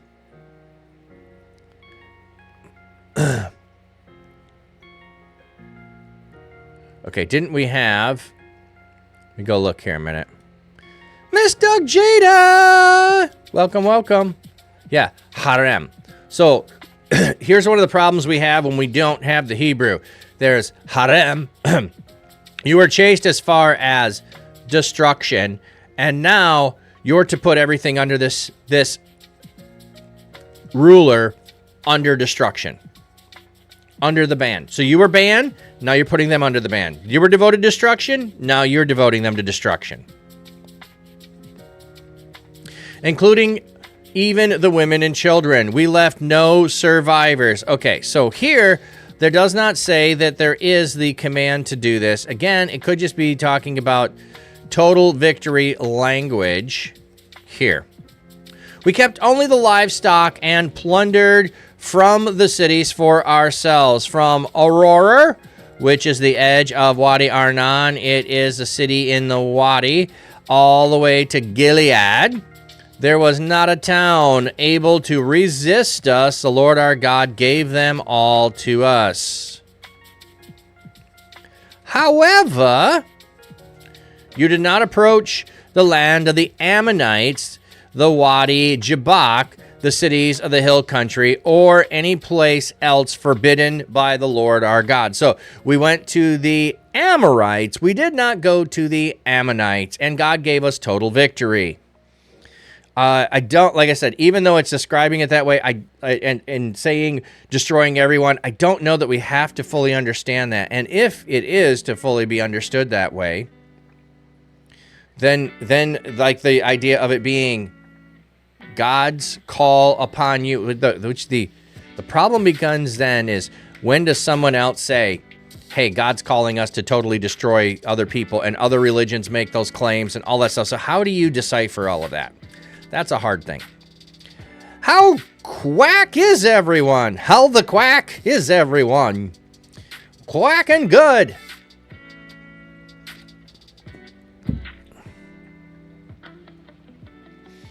All right. Next, we set out on the route to Bashan, but King Og of Bashan and his whole army came out to meet us in battle at Edrei. The Lord, however, said to me, "Don't be afraid of him, because I have already given him his whole army and his land to you. You will do to him exactly what you did to King Sihon of the Amorites, who lived in Heshbon." So the Lord our God did indeed give over to us King Og of Bashan and his whole army, and we struck them down until not a single survivor was left. Not what was left to him is redundant. Okay, not a single survivor was left to him. Okay. We captured all his cities at that time. There was not a town we did not take. From them 60 cities, all the region of Argob, the dominion of Og in Bashan. Got a couple of sleepy people. Well, thank you for hanging out with me while you resist sleep. Let's try to figure out what to say.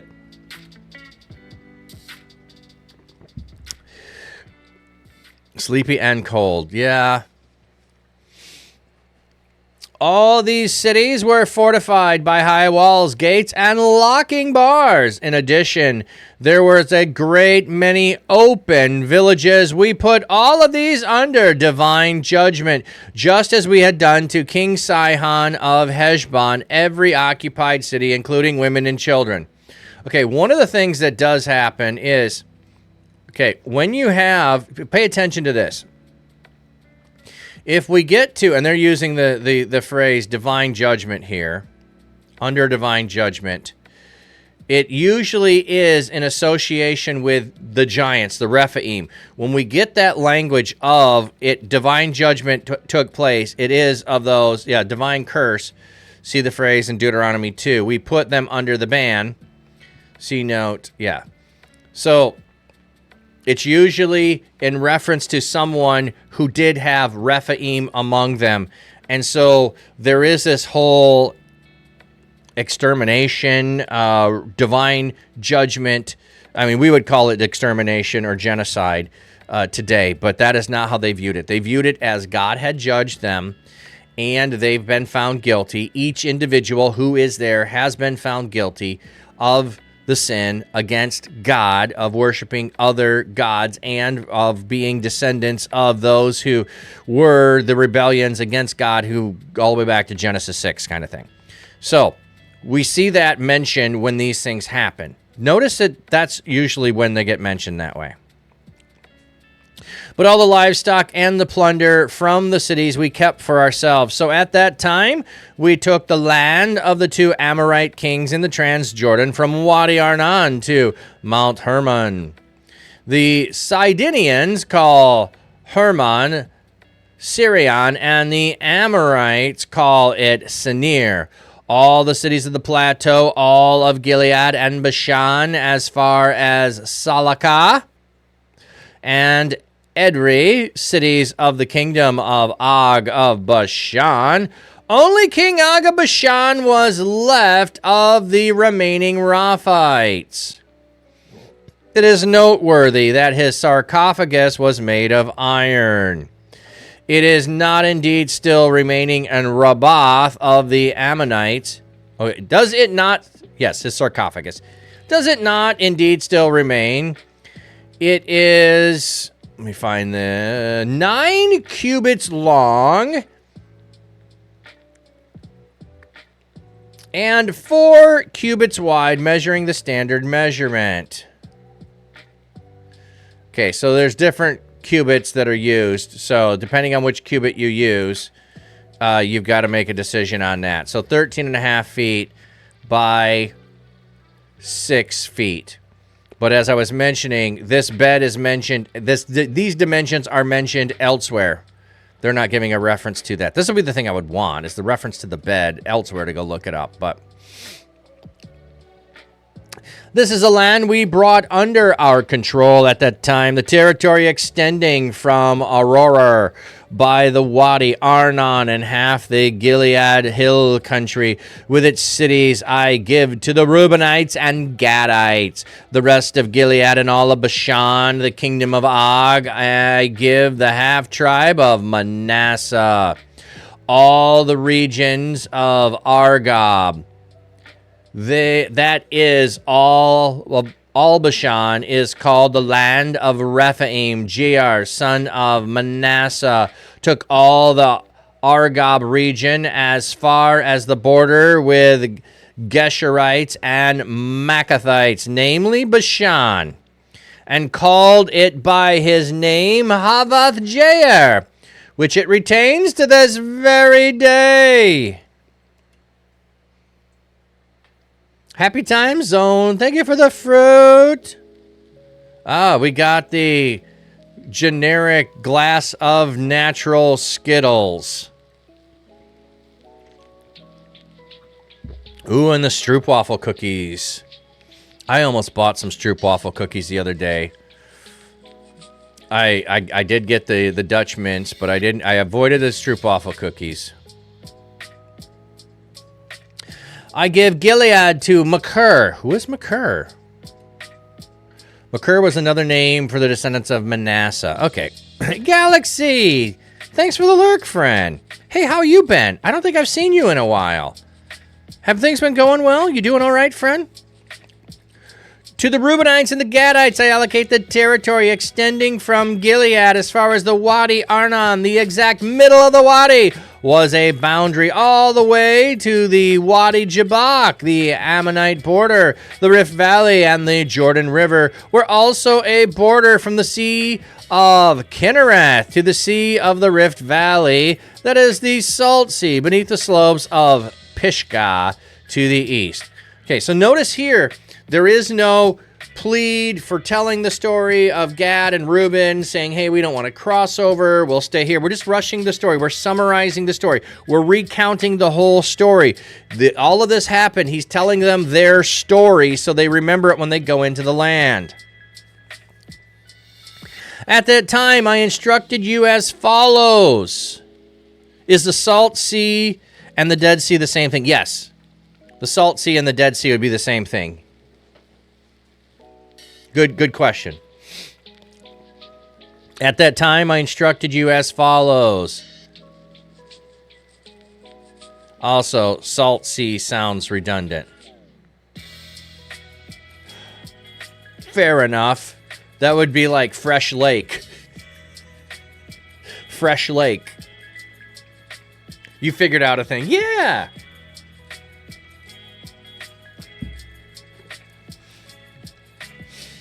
At that time, I instructed you as follows. The Lord your God has given you the land for a possession.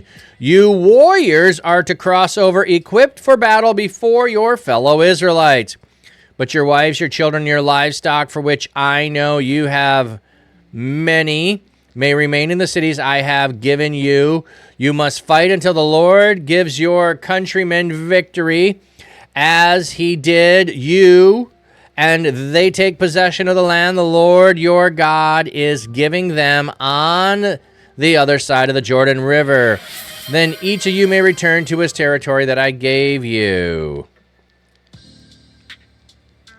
So, we're getting, again, summary. Deuteronomy is a summary.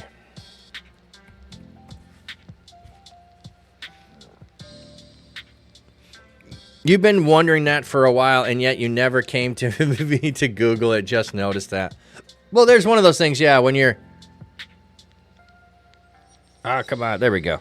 You're wondering it, you're not looking it up, you just don't think about going and doing it, and then you get reminded of it later.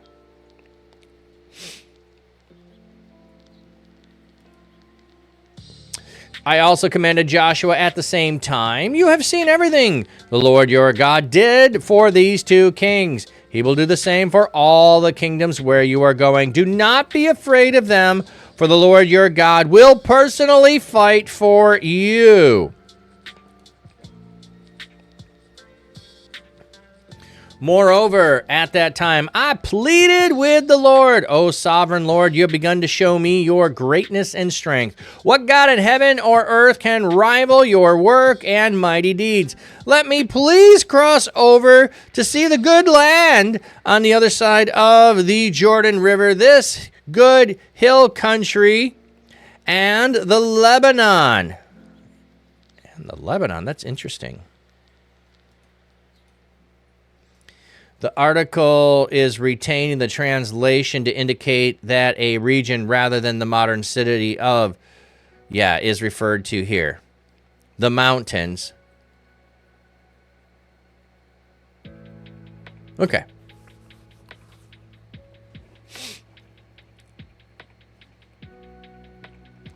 But the Lord was angry at me because of you and would not listen to me. So again, he is saying the reason that God would not listen is because of the people. I think he can accurately tell them that.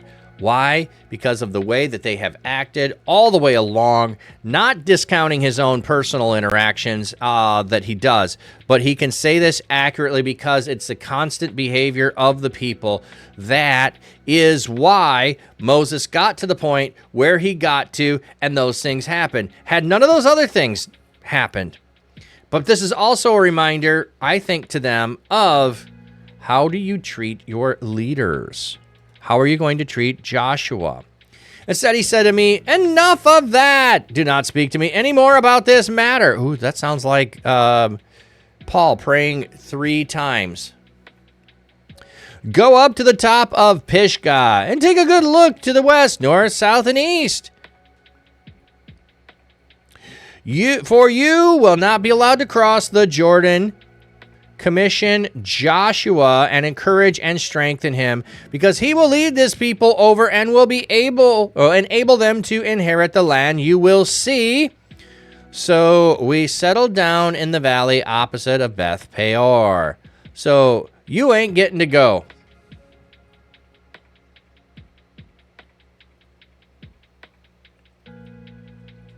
We didn't make him make that redeem. Well, yeah, just like Moses here saying, you did. It was not my idea, and it was only going to be for Streamiversary last year, and it's clung on.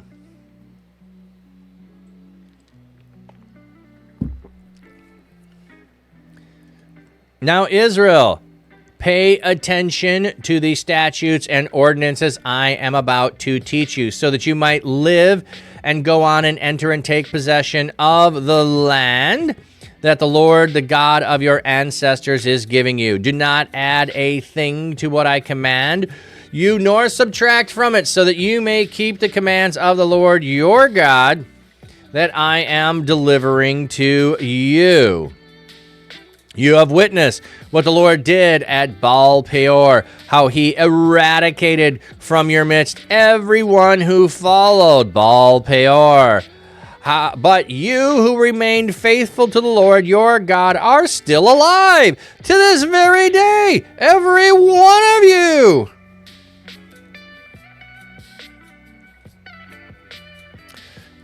Twitch doesn't allow us to bully our streamers to that extent anyway.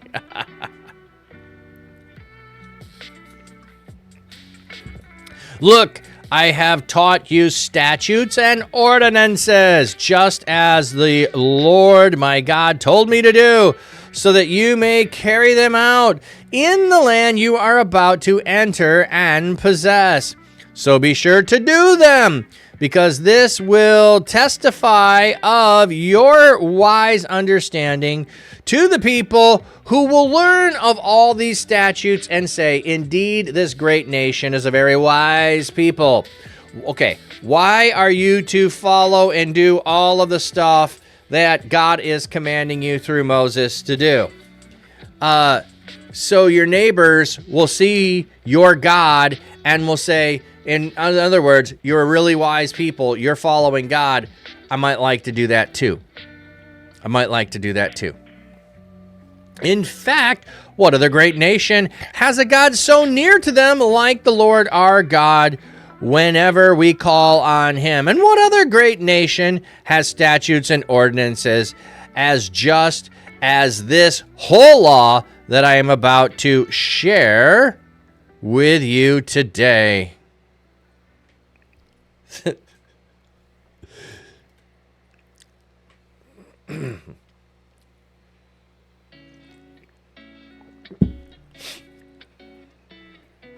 Again, however, pay very careful attention, lest you forget the things you have seen and disregard them for the rest of your life. Instead, teach them to your children and your grandchildren. You stood before the Lord your God at Horeb, and he said to me, assemble the people before me, so I can tell them my commands. So this is going back to Mount Sinai. Then they will learn to revere me all the days they live in the land, and they will instruct their children. You approached and stood at the foot of the mountain, a mountain ablaze to the sky above it, and yet dark with a thick cloud. Then the Lord spoke to you from the middle of the fire. You heard speech, but you could not see anything.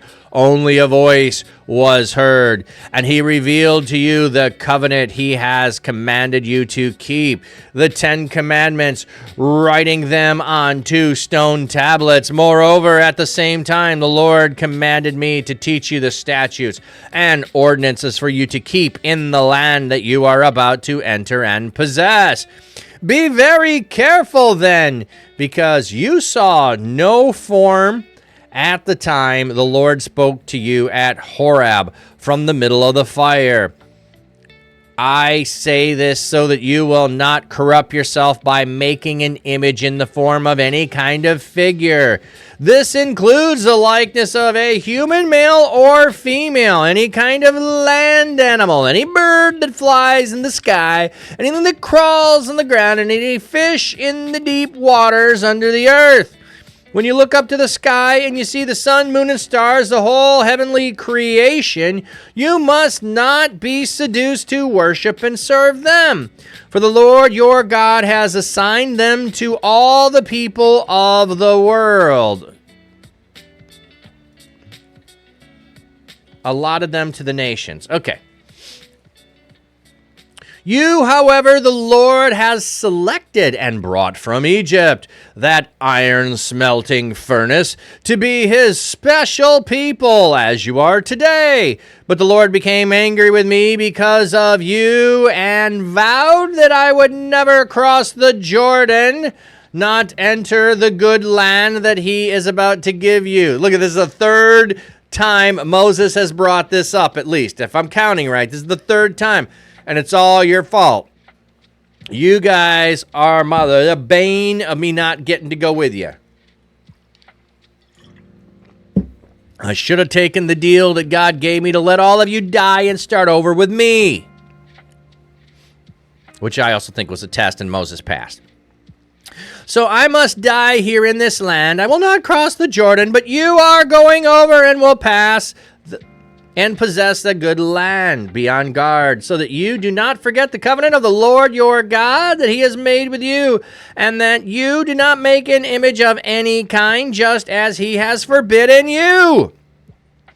For the Lord your God is a consuming fire. He is a jealous God. I love this. The reference to fire here. How does Moses meet him? In a burning bush that is not consumed. He goes up on the mountain. There is fire and smoke on the mountain. How does he lead them? By fire and a pillar of fire and a pillar of cloud. That's how he leads them. How do we have the Spirit come in the New Testament with tongues of fire? I mean, like,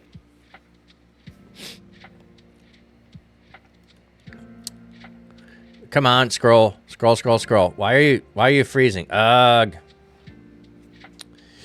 After you have produced children and grandchildren and have been in the land a long time, if you become corrupt and make an image of any kind and do other evil things before the Lord your God that enrage him, I invoke heaven and earth as witnesses against you today that you will surely and swiftly be removed from the very land you are about to cross the Jordan to possess. So Moses is calling on heaven and earth to sweep them out of the land if they stop following God. Did you see that?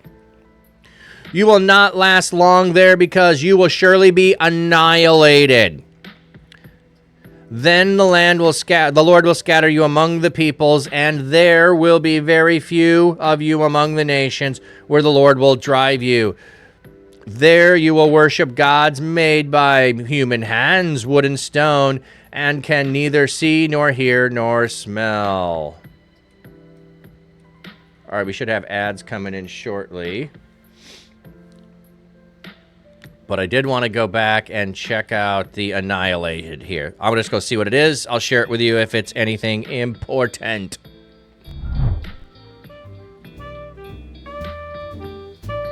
Flat cat pasture rocks his tweed, streaming life by the reeds. Fish pond calm and glassy clear, view it all right from here. Dapper man with sax in hand plays tunes by his quiet land. Acoustic guitar in the breeze serenades the fish with ease. Watch the fish, they swim along to the rhythm of his song. Flat cat pastor shows the way, stream it live come what may. With his cam he shows it all, little fish both big and small. Life in ponds so serene, nature's beauty on a screen.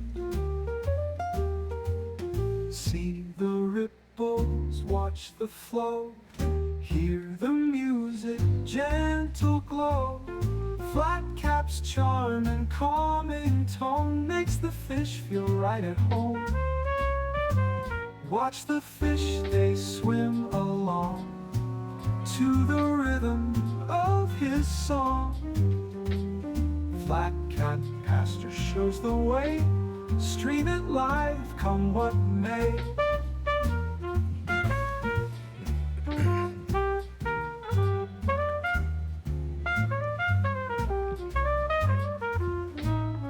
short ads. Yeah, I was gonna say it's still telling me that there's 30 seconds left, but the other channels are showing me that the ads are over. So yeah, that was weird. Okay. So I went and looked the word up. It was not our word that we previously had, Hamad, for devoted to destruction, annihilated. It's a different word, Shamad. So it sounds similar, but it's a different word. So that's why I went to look it up, just to see if it was connected. Yeah, I felt some of the salty vibes of Moses while he was wishing folks to be driven from the land if they disobeyed God. Projecting much? Well, hey, I don't get to go into the land because I disobeyed. Yeah, I like that connection. I don't think I fully made that. I don't get to go into the land because of you disobeyed. I don't get to go into the land. When you go in the land and you disobey again, I'm telling God, kick you out. I pleaded for you. I got you in. You would have been destroyed. It would have been start over with me. I don't even get to go in now. But if you mess up, Aaron, and I do mean Aaron, bro, hey, you mess up, telling God to kick you out. Get out. Get him out of there. This is God's land. You ain't going to do it right. Let you go. Which also, if you want to go to and think about modern state of Israel, should they be in the land, not be in the land? What should they be doing? Like here, following what it says for God to do, and what does it talk about doing and living and how they should live and all those things.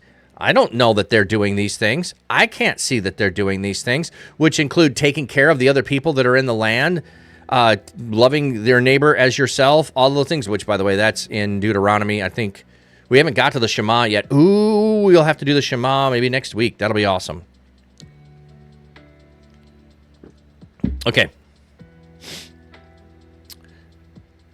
I think he was remembering how hard it was to guide them and how many times he had to remind God not to destroy them. Well, I think he's also recounting that for everybody as well, so that they remember that. By Grace gifted a tier 1 subscription to 5 Lucy's. Hey, look at the biddy falling in, the sub falling in the jar there. The sub fell in the jar there. Thank you, Supersonic. That's awesome. Appreciate you, friend. Okay, so he's calling a curse. But if, if you seek the Lord your God from there, you will find him. If, indeed, you will seek him with all your heart and soul. In your distress, when all these things happen to you in future days. If, if you return to the Lord your God and obey him, for he is a merciful God. He will not let you down or destroy you, for he cannot forget the covenant with your ancestors that he confirmed by oath to them. So, you can still return to God. Don't forget that. Return to God. Don't take it in your own power. Don't take it in your own hands. Don't try to take the land back by yourself. Let God restore it to you. Indeed, ask about the distant past, starting with the day God created humankind on the earth, and ask from one end of heaven to the other whether there has ever been such a great thing as this, or even a rumor of it. Have a people ever heard the voice of God speak from the middle of fire, as you yourselves have, and lived to tell about it? So there might be some other references out there of God speaking to people from fire and then consuming them. So yours is the exception. Or has God, why do we have that footnote? The translation assumes the reference to the Israelite God, in which case the point is that God's intervention in Israel's experience is unique in the sense. Okay. I'm guessing it's Elohim. Or has God ever been tried to deliver a nation from the middle of another nation? Oh, ever before tried to deliver a nation from the middle of another nation, accompanied by judgment, signs, wonders, war, strength, power, and other very terrifying things like the Lord your God did for you in Egypt before your very eyes. Supersonic, welcome in, friend. Oh, so it's the third month of gifted tier sub. The third time you've done that. Cat Jam. Yeah, and I did say I thought they gave it to Lucis. No? What am I missing?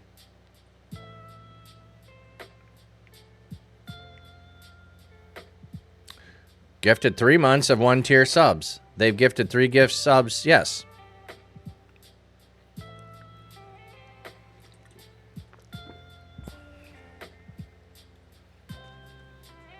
Is it 3 right now? Often when that alert comes in, I just read that they've given 3 gift subs, or they've given, so you just gave 3 months right now? Is that what I missed? I was reading it as this is the 3rd month you've given in a row. Okay, cool. Appreciate it nonetheless. That's awesome. You've been taught that the Lord alone is God. There was no one besides him.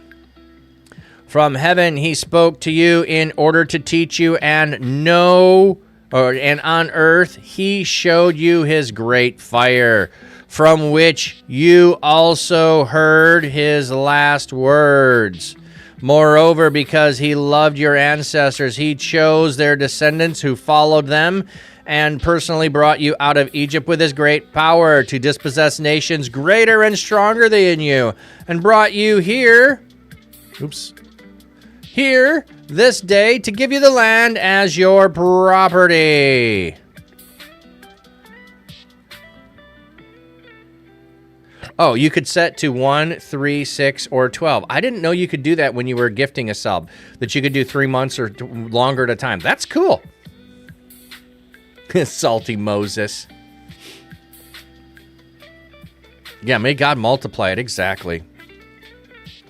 Today, realize and carefully consider that the Lord is God in heaven above and on earth below. There is no other. Keep his statutes and commands that I am setting forth today, so that it may go well with you and your descendants, and that you may enjoy longevity in the land that the Lord your God is about to give you as a permanent possession. Then Moses selected 3 cities in the Transjordan toward the east. Anyone who accidentally killed someone without hating him or at the time of the accident could flee to one of these cities and be safe. If you buy a sub, Supersonic says, for yourself, 1 month is $6. But 3 months at a time is 10% off. And 6 months is 15% off. Yeah. I've done that before, like when there's Prime sub days or whatever. You buy 6 months, and then they give you bigger discounts on the purchase of the sub. And I did a 6-month sub, and a month later, the streamer left and went to Kick. And I'd been subbing to them for over a year, and then I finally decided to do the, hey, I'm gonna do a 6-month sub, and they left, and I'm like, seriously? Can I have my sub back? Can I give it to someone else? Because you left? Not bitter or anything. It just felt like, what? Why wouldn't I get it back? I also didn't complain and go try to do that because I still valued them, and it wasn't like it was that significant. It was just the leaving thing that, and I also know, like, you can get, because people will do this. They will sub, and then they'll later complain and get their money refunded, and it ends up being a detriment to the streamer when those things happen. So I didn't want to be one of those people.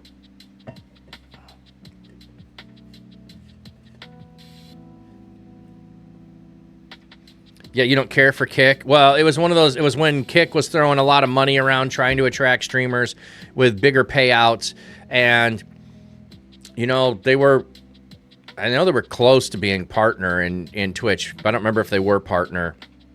But maybe it was better payouts and you're going to start at partner over there. But, yeah, they left and went over there. And I know a few people that were multi-streaming, but I never went and checked it out. There were a few people suggesting, hey, go get your name over on other platforms whenever new platforms show up. And it's honestly going, is somebody going to go be an imposter, use my name somewhere else, and stream like you'll know right away? So I doubt it.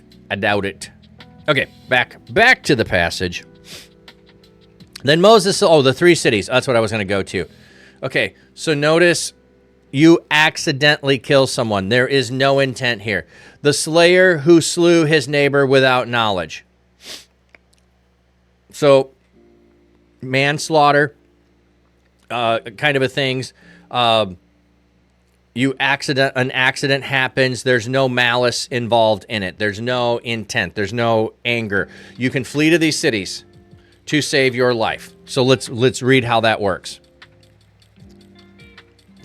These cities are Bezer in the western plateau for the Reubenites, Ramoth in Gilead for the Gadites, and Golan in Bashan for the Manasseites. This is the law that Moses set before Israel. These are the stipulations, statutes, and ordinances that Moses spoke to the Israelites after he brought them out of Egypt. In the Transjordan, in the valley opposite Beth Peor, in the land of King Sihon, of the Amorites who lived in Heshbon. It is he whom Moses and Israel attacked after they came out of Egypt. They possessed his land and that of King Og of Bashan, both of whom were Amorite kings in the Transjordan. To the east, their territory extended to Aror, to the edge of the Arnon Valley, as far as Mount Sion, that is Hermon, including all the Rift Valley of the Transjordan in the east of the Sea of the Rift Valley, beneath the slopes of Pisgah. All right. Supersonic. I heard there is a no return, no cashback thing. Something PayPal does, or something that prevents insurers that if people try to refund, it either penalizes the person doing it, insures the receiver, or heavily limits how many times it can be done per year. I'm sure there's limits on how many times it can be done per year. But I've just heard of stuff. I don't know. I mean, you certainly don't want that, but there certainly are people that can abuse it.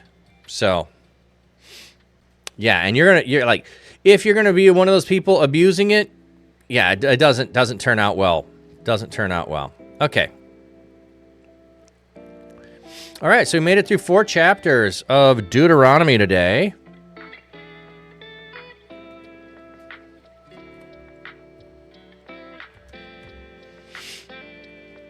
Okay, so I mentioned this earlier. We got more people here. Let me know your thoughts on this. So, Wednesdays are usually my shorter day. And I'm thinking that I might go and do prayer Wednesdays and then shift wisdom to Thursdays. So we can spend more time reading Job and other wisdom literature there. But I don't know. I also could go and we can spend more time in prayer. So I haven't decided which way to go with that. And maybe we'll try it. We'll do Job tomorrow, and we'll do prayer on Thursday, see how that goes. But, and maybe I'll go Google some synonyms for Thursday and prayer and see if I can come up with a T for prayer. I don't know what that would be. Time in prayer. I don't know. So, Supersonic, there are people who have done that. You haven't seen it, but for example, someone donated $1,000 to attract attention, then refund and get the person in trouble. I don't like PayPal that they give a 6-month return policy to some extent. If someone gifts a $250 donation, they may have 120 days later, and then receiver doesn't know. Yeah. Well, the PayPal's policy isn't because of Twitch. PayPal's policy is because you're buying things online. And I've had this happen before where I ordered something and it was 8 weeks for delivery. And then they made the claim that it was delivered. It wasn't delivered. So they said they would replace it. So 6-8 weeks later, they claim it was delivered again. It was not delivered. So now then I go back to them and they say, well, we'll give you a refund. They didn't give me the refund. I had to go and make a claim against them of going through PayPal that, hey, they never sent me. Here are all my emails from them, communication back and forth. They've said these things, it never happened, and then they refunded me. So it's for things like that the policy exists, and there are people who abuse it by making claims that aren't true or just because they decide to use it a different way. So you like Wisdom Wednesday. I think wisdom should come in precise bits of times and give folks time to think on it and digest it. Just your 2 cents. Oh, that's why I asked. Appreciate that. Yeah, and Wisdom Wednesday does sound really good. It really does sound good. Okay, well, then we will, for this week, we will do Wisdom Wednesday, and I'll come up with, what do we call Prayer Thursday? And it's not going to be Transcendental Meditation Thursday. That's not going to be it. But anyway, I am excited. We got some Deuteronomy rolling out. I have no talking to our Father Thursday. Ooh, that's interesting. Talking isn't a bad thing. Yeah, Supersonic, what? I'm not in a rush off. I don't have any place to go. Yeah, that's what prayer is. Oh, I know. I've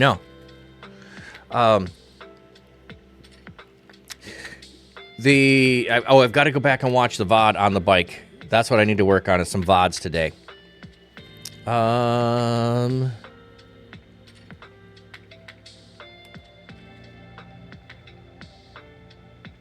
Anyway.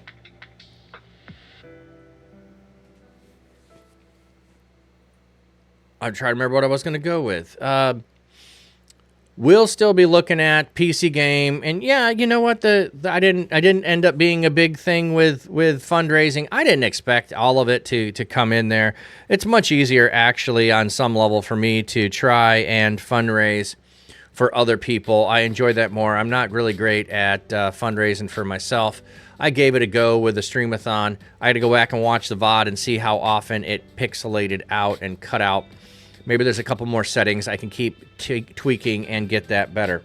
But I will show you. Here's the battery pack I got for my bike so that we can stream longer. That turned out good.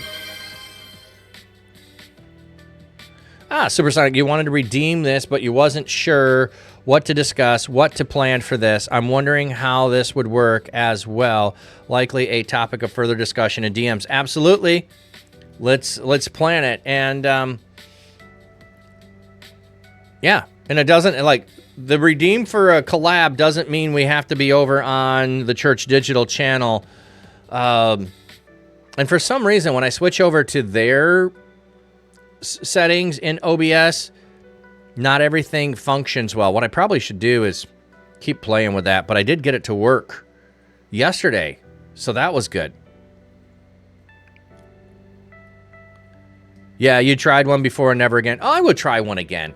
I'm like, I just knew that goal and that stuff was audacious to do a subathon. Also, I didn't have any real big prize to give away and advertising to send to people. That's often what you get people doing is prizes that they give away. Have a test collab stream to work out the kinks. Well, the thing is sometimes there are no kinks, and it works fine. And the thing is I did about 4 of them with no problems whatsoever, and now all of a sudden my system is having problems. So it's like, it's this like aggravation, of I didn't change settings. Suddenly, OBS, when I click on the microphone, There's no sound. How do you change that? When I go to the Chrome browser and click on it, there's no sound, and it's the same microphone I had been using. So I don't know what to do with that. Anyway, usually I try to get on with the person 15, 20 minutes before we stream, so all of that works out and you don't have issues with that. So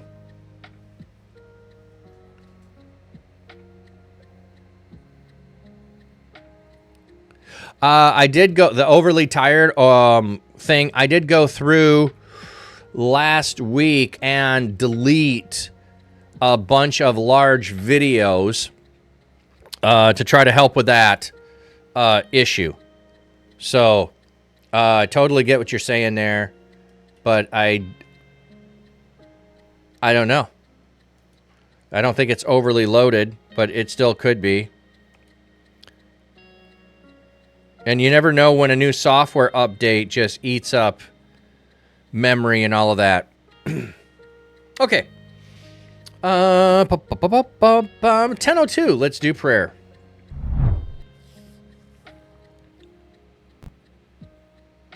By the way, I did work on this yesterday. I did decide that Luke 10 is what I'm going to be preaching on Sunday. So I'm going to be taking and flowing all this idea out to share about prayer and praying for workers for the harvest. That's going to be my sermon on Sunday. Now, I've shared a link before with the church that I'll be preaching at. It'll be on Facebook if you want to watch it. I'll throw that in the Discord again before Sunday. However, the last 2 times I've preached at this church, their Facebook feed has disappeared in the middle of, the service. So I didn't even get to my sermon at all. Yeah, you like this one? Here, let me show you which one it is. It's the aficionado. So the brim here is brown, and this lighting may not be good. It's a plum color. It's a plum color is what it is. Yeah, this is one I love this one. It's a little tight though. It's a little tight. So if my hair gets longer, then I can't wear it. So that happens at your church. Yeah. And I think the pastor is the one who's most efficient on it. And when he's gone, I'm there. But the last 2 times I've been there and preached, that's what happened. And so it's like, if it happens this next time, it's really going to feel like this is an attack of the enemy. But I've also felt like, you know what? They don't need me to be on their website or whatever. I just would have liked to have had it to, Did my stream just suddenly, the fish stream end? We're not going over there, but I'm looking at it saying it's... So let's do this. And we'll restart. Okay. I was going to say, we're going to do the 10 too. That's what got me talking. God, we are just praying for the harvest. The harvest is plentiful. We know that. There are people in digital spaces whose hearts are ready to be with you, whose hearts are there for you, who are wondering, who are searching. We run into them regularly, but there aren't enough streamers and mods and people in the chat to reach out when people are struggling. So please raise up more and more people for the harvest in places like Twitch, in Facebook, in TikTok, wherever people are expressing their lack of hope, their loneliness. May you raise up workers for the harvest to reach out and bring the love of Jesus to them. Those who are already there doing things, who are mods, who are people in the chat, who are streamers, who are content creators, may you bless them and the ministries that you're bringing them to. May they not grow weary in doing good. May they continue to have everything that they need to be able to improve, to learn, to grow, to share, and to love. God, we pray this and we ask this all in Jesus' mighty name. Amen. It's Facebook not tweaking your stream software. or people not reporting issues, so fixes can start. Well, I have no control over it, and like I said, I think it's the pastor. So, it's like one of those things where if all you do is push the start button and it goes and a problem happens and you don't know how to fix it and the person who does isn't there, you have to wait for them to get back. It could just be something like that for what they're doing on Facebook. Or they just don't notice that something happened on their internet and it timed out and they had to restart it. And all it is a matter of restart, but it's a sound person who's running sound and slides, and the computer that's running Facebook is facing the other way. So literally, this is what they have. They have a laptop facing the front so that the built-in camera is capturing the service. So you would have to be coming up to it, blocking it to start it over again, and probably nobody notices it. So it's not a great system that they're using. But that's what that is. But you're right. Facebook is different. Okay. Who is on today?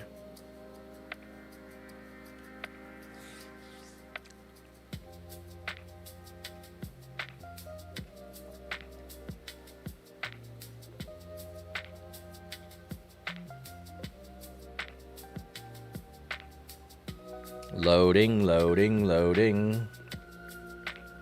Slowly, it is loading.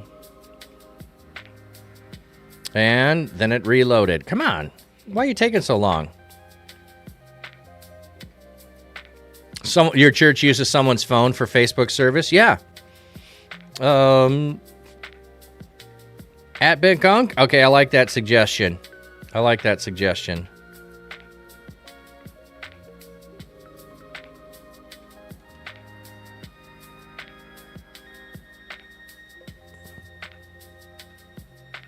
Oh, and to go back, I was talking about we'll figure something out. Supersonic Saved by Grace to stream together, but I was also saying like we could do collabs on my channel. We could do a collab over on the Church Digital. On the Church Digital, primarily there, I'm wanting to talk with streamers about how they got started, what they're doing, how God is using them. So if that's not what you want to do, we can do something else. Yeah, then we'll do it on my channel instead of the other one. Yep, you are always helpful. I mean, sometimes I'm already moving in a direction and your suggestions are good and I've already made up my mind of something else. So, and boy, it is taking forever to load. I must be bulking up the, well, my wife got on this morning and it said internet problem. We might need to clear out our cache on the web browser. I don't know how often you need to do that. I'm still waiting for it to fully load here. So, it says ad break coming in. I will wait and give the blessing when we get back from ads.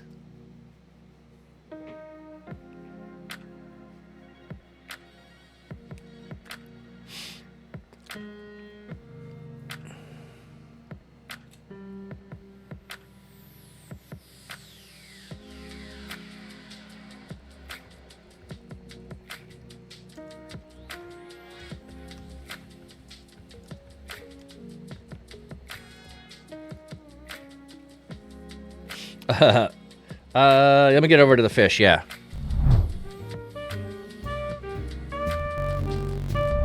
Flat cat pastor rocks his tweet, streaming life by the reeds. Fish pond calm and glassy clear, view it all right from here.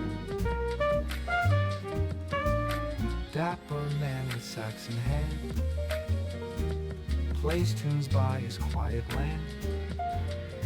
Acoustic guitar. All right, it says we're back. So let me start the raid and we'll do the blessing.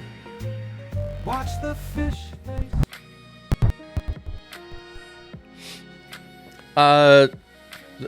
One way to do it is just simply unplug and replug it, and it'll do it that way. But I'm gonna go look if there's a better way.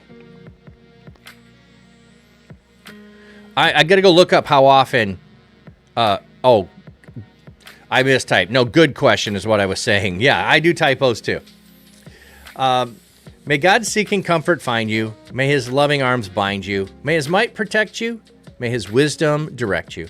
May the joyous love of Jesus Christ be with you and all those you know, both now and forevermore.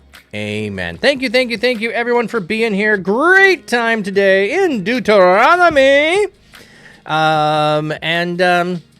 Yeah, let's go bless Big Unk and take the love over there. I hit the button for credits. Why did you not go?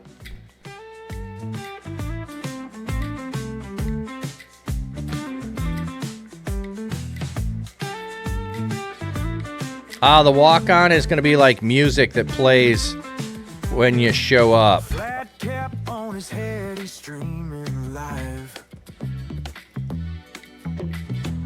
Reading from the book, the word so alive. A prayer in his heart that lifts the soul. In the digital world where spirits roll. Hallelujah, from the screen we scream. Join the pastor in the holy dream. Spreading love with every verse he reads. Planting hope like precious seeds.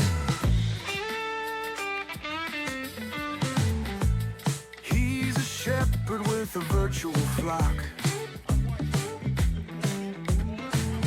Leading us to faith around the clock.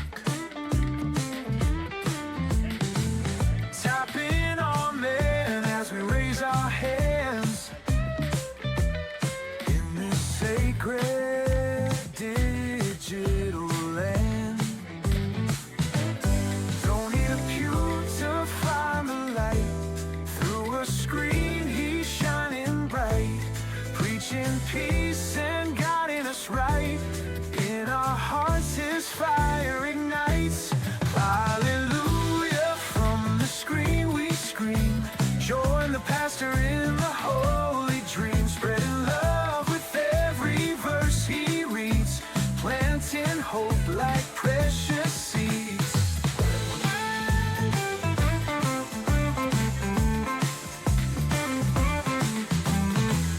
Chat is buzzing with the gospel truth.